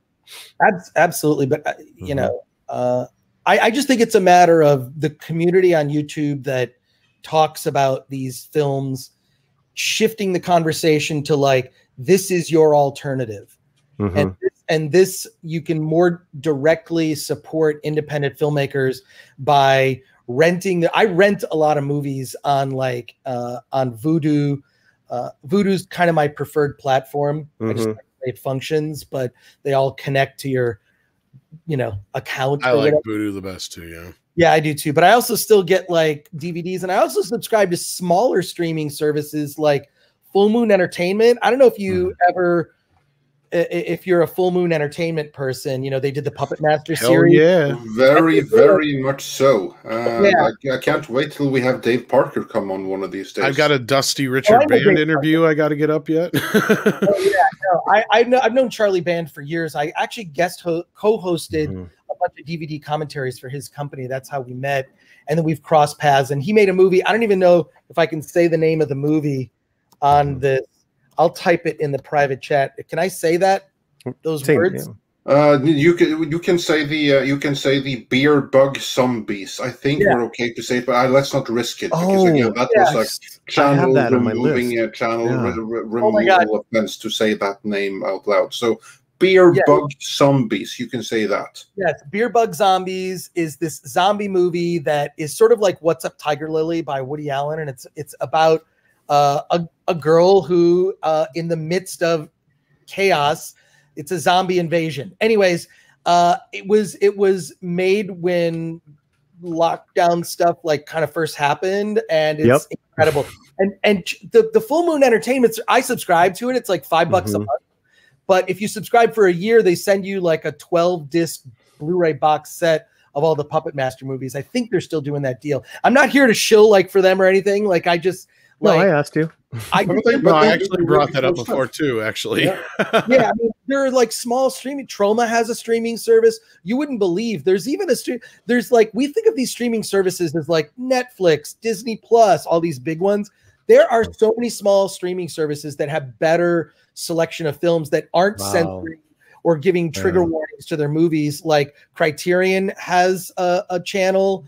And there's a bunch of, one of the more successful ones, which is cool. There's one called Lesbian Flicks. I am not a subscriber, but the fact that they can identify a market and say, you know what, we're just making a streaming service called Lesbian Flicks. And it's become hugely successful because they're, you know, targeting a specific market. So I love that these things exist, and I think I don't know, when my Disney Plus subscription runs out, I think I'm just done with that. Well, there is a Colombian film, and it's in half English, half Spanish. Just came out, really entertaining. Hits Sundance, I want to say 2 years ago, last year. Did really well, and it just came out on Amazon, and I'm so happy that it got somewhere, because it's a very low budget, great story about two brothers, and one that wants to be an astronaut, and who's a, you know, mathematical whiz. I mean, it's fantastic little film, you know. But I want to know more of those other streaming services. So sorry, I didn't mean to eat up all the time here. Andre. No, this is. I mean, that's my point. Is that we can? I feel like, yeah, I'm sad that Star Wars will never. Star Wars is dead, in my opinion, but we still have Star Wars. Yeah, I believe it is. I think that. I think Star Trek is kind of dead. At least it is to me. You know, they've lost me as a customer. I mean, I would have subscribed to Paramount Plus if I cared.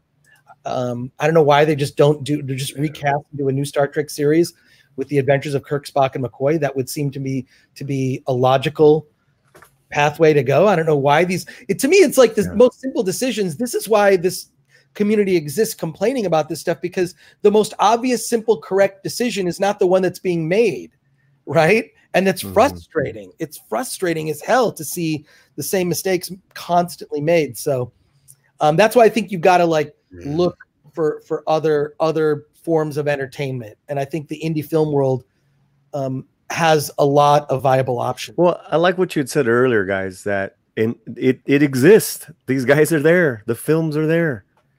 You know, that's what I love what you said earlier, Chris. So, oh, thanks. Go ahead and recommend another movie, Chris. I know I had to get one in there too. Yeah. No. God, there's just so many. I mean, just pick one. There's a movie that's coming out, not out yet. It's called Censor. It's set in the 70s, and it's about a woman who's a film censor in Britain.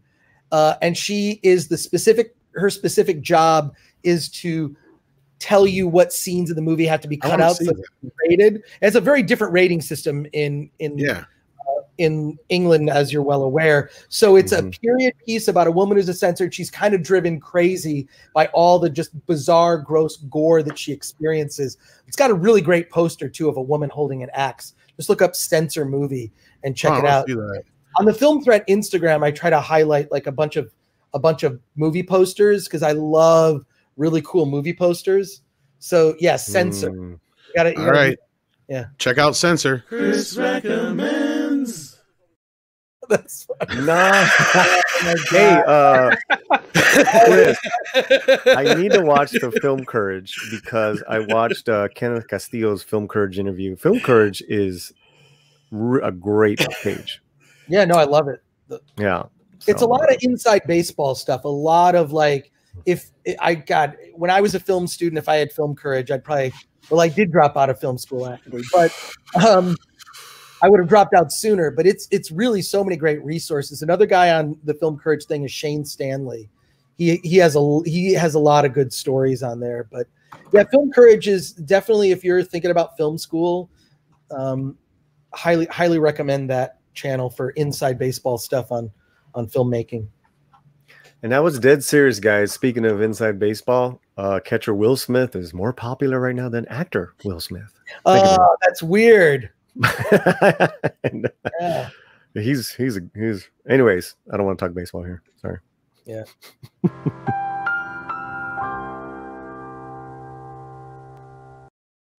That was for Polly. So anyway, we had a couple of super chats, did we not? Yes, we did. Jillian, I can bring this one up on screen, says, "Happy belated birthday, Tom. Well, thank you. Hope it was amazing." So, a Nuns on the Run remake with Arnold Schwarzenegger and Tom Cruise. I'm down, but they got to be undercover cops. That would be something. And we need to do the song for it. No more nuns on the run. I don't want to get into this habit. And Diego Flores said, "Star Wars is still not dead for the people. We saw a poll asking people to vote for favorite villain. Darth Vader is still up there. People have hope, I feel." That was on our Espanol show the other day. So that's what he is referring to. Very cool. And on that note, Mexican Iron Man says for $20, thank you so much. "Without the five of you, we're lost to script. You totally rock, brother Andre and Tom. Thanks for your tireless work. Paulie, we're blessed to have you. And Mr. Gore, thank you, sir, for paving the way for much of what we enjoy today." And hopefully you got done what you needed to, Mexican Iron Man. He was supposed to hop in and help explain this tax business to us. But I have a feeling we'll do something in the future, maybe a video, and he'll help us out with that. But hopefully you got everything done, man. I know he wanted to hop in and help us out today, so I feel bad. Yes, so also thank you, Mike, the Mexican Iron Man, for always being there to support us and help us out. So thank you so much. And let's see, I believe there were a couple of other comments as well. Diego Flores also said, "Wait, we're upgraded from team to division?" Well, yeah, apparently so.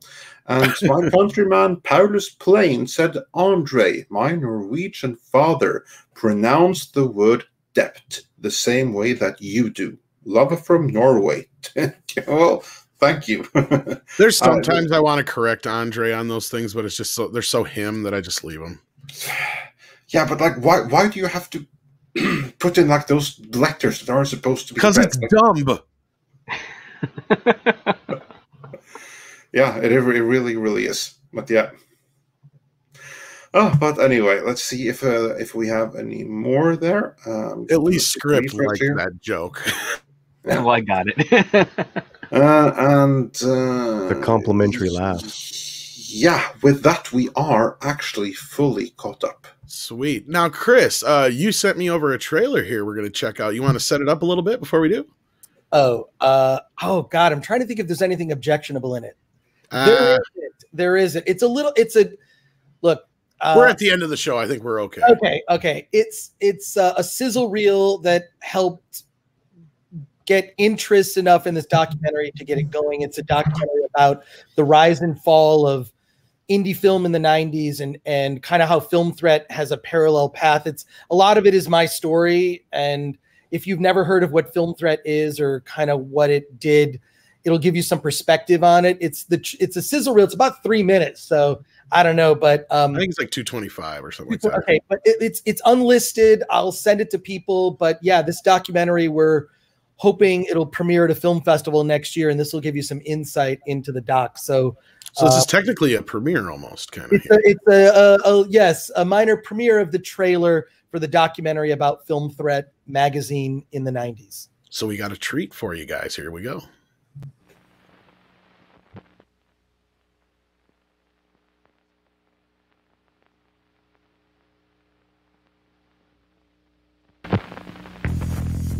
I started Film Threat when I was 19 years old as a punk rock fanzine at Wayne State University in Detroit, Michigan. Started out as a 6-page Xerox fanzine that I financed through a bad check. And I moved on from there, financing Xerox issues through change that I found in the corner seats of my car. And then I thought, well, I got to make this thing big time.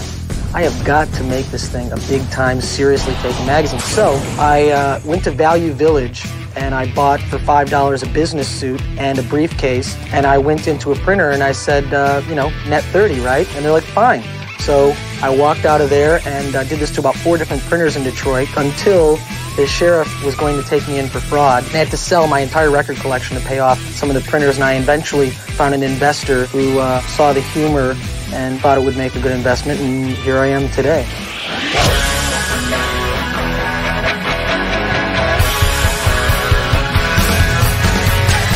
Hi, my name is Seth. I haven't read the magazine yet. I know I'm at the party, but I got invited by a couple of people. It seems like a type of magazine I've been very excited for. I haven't read it, to be honest.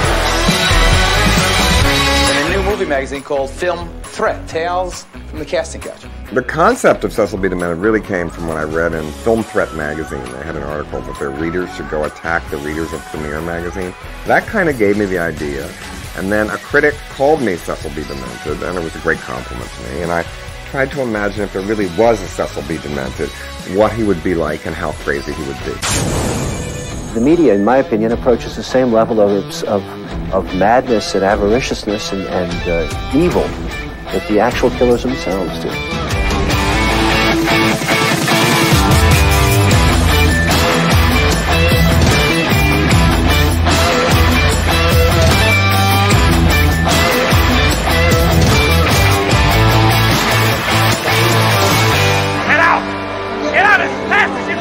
I do the magazine for the people who read it. I don't do it for studio execs. I don't do it for actors or actresses. I don't do it for anyone else, but I do it for the people.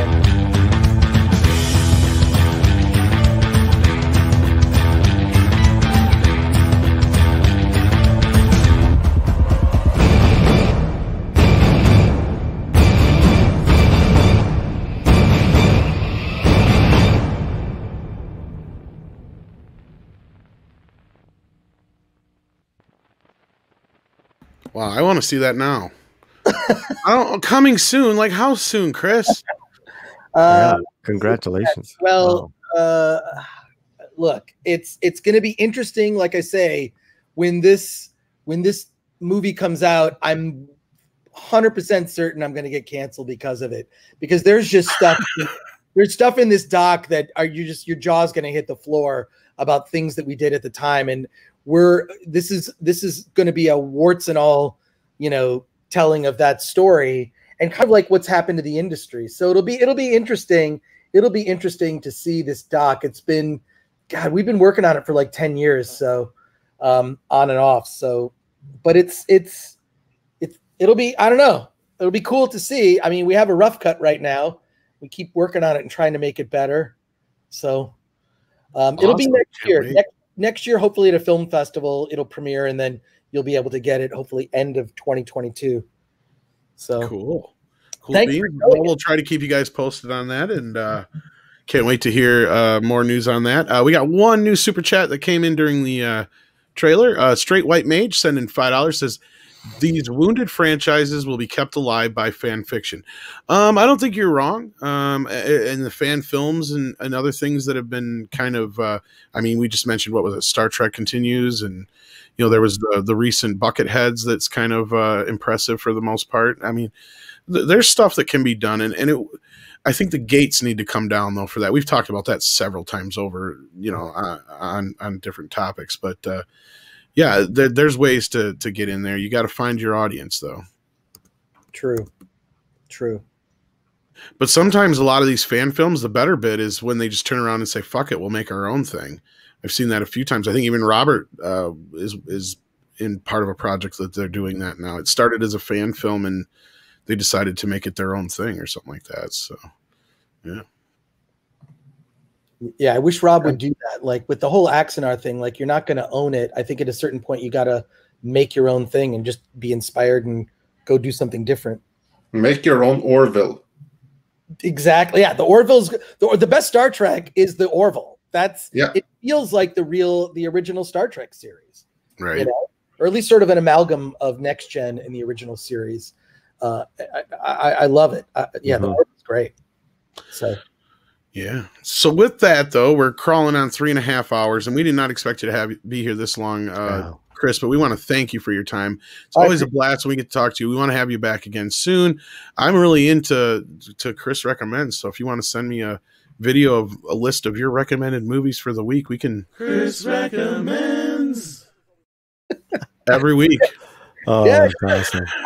I could put together, a couple recommends a week, That'd be awesome. All right. And then if there's a Spanish movie thrown in there, then we have to do the voiceover in Spanish as well, Tom. You have to do that. It's just, I grew up watching a lot of, foreign cinema. I grew up watching, films from Japan and just a lot of stuff. And just like, yeah, that's not featured enough. So is that Recomundo Chris? Sure. Is that what it is? Help me out here. Te recomiendo a Chris. Te recomiendo a Chris. Oh, that's great. Chris. Yeah. Great. A Chris? A Chris or no? Just Diego's in the chat. Let's get it phonetically. What is it? Whatever. Yeah, I need it phonetically. That's what they said when they wanted my song in Spanish. I'm like, I'll do it, but you got to send me that shit phonetically, man. Go. How can I teach these kids? How can I teach these kids phonetically? That's how. Phonetically. Yeah. ¿Cómo se dice Chris recommends en español? That's what I was. Taco. Taco. That's my Taco always saves the Burrito day. Supremo. There you go. I wasn't lying, guys. I made amazing breakfast tacos while I was listening to you guys. Oh man. No, but yeah, Paulie, you and Chris definitely got to talk. So yeah, that's why I was hoping you could make it at least for the latter part here today before you left. Yeah, so. I already emailed him. I emailed him. It's been an honor, sir. Because this guy's doing exactly what you're talking about, Chris, and that's why I wanted to get you two together. But yeah, we got another super chat here from your Muslim uncle saying, shout out to Chris, because of the other R badass I know that want to Wayne State Detroit for life. You're gonna have to translate that for me, somebody. Because the other badass I know that went to Wayne State. Okay. I went to Wayne State University. Yeah, back in the day. Thank you. Gotcha. Yeah, Detroit. Yeah. All right. Muslim uncle. Awesome. Sounds awesome. And with that, check out Film Threat's YouTube channel. Check out the website. Check out Latino Slant. Check out Midnight's Edge Espanol. Check out the Script Doctor. And is there anything else they should check out, Andre, that I'm forgetting? Yeah, you should of course check out Chris's channel. You should check out Midnight Espanol and check out Script Doctor's channel. I said that. Yeah, well then we're all out. I just went through the checklist. Yeah, you can of course. AKA check out, Andre wasn't fucking listening. It's all right. How dare you?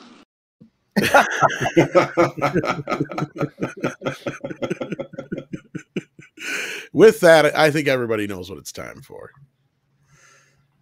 Yes, indeed. Yes. Bring them on. Koalas in the rain. Koalas in the rain. No fucks given. Koalas in the rain.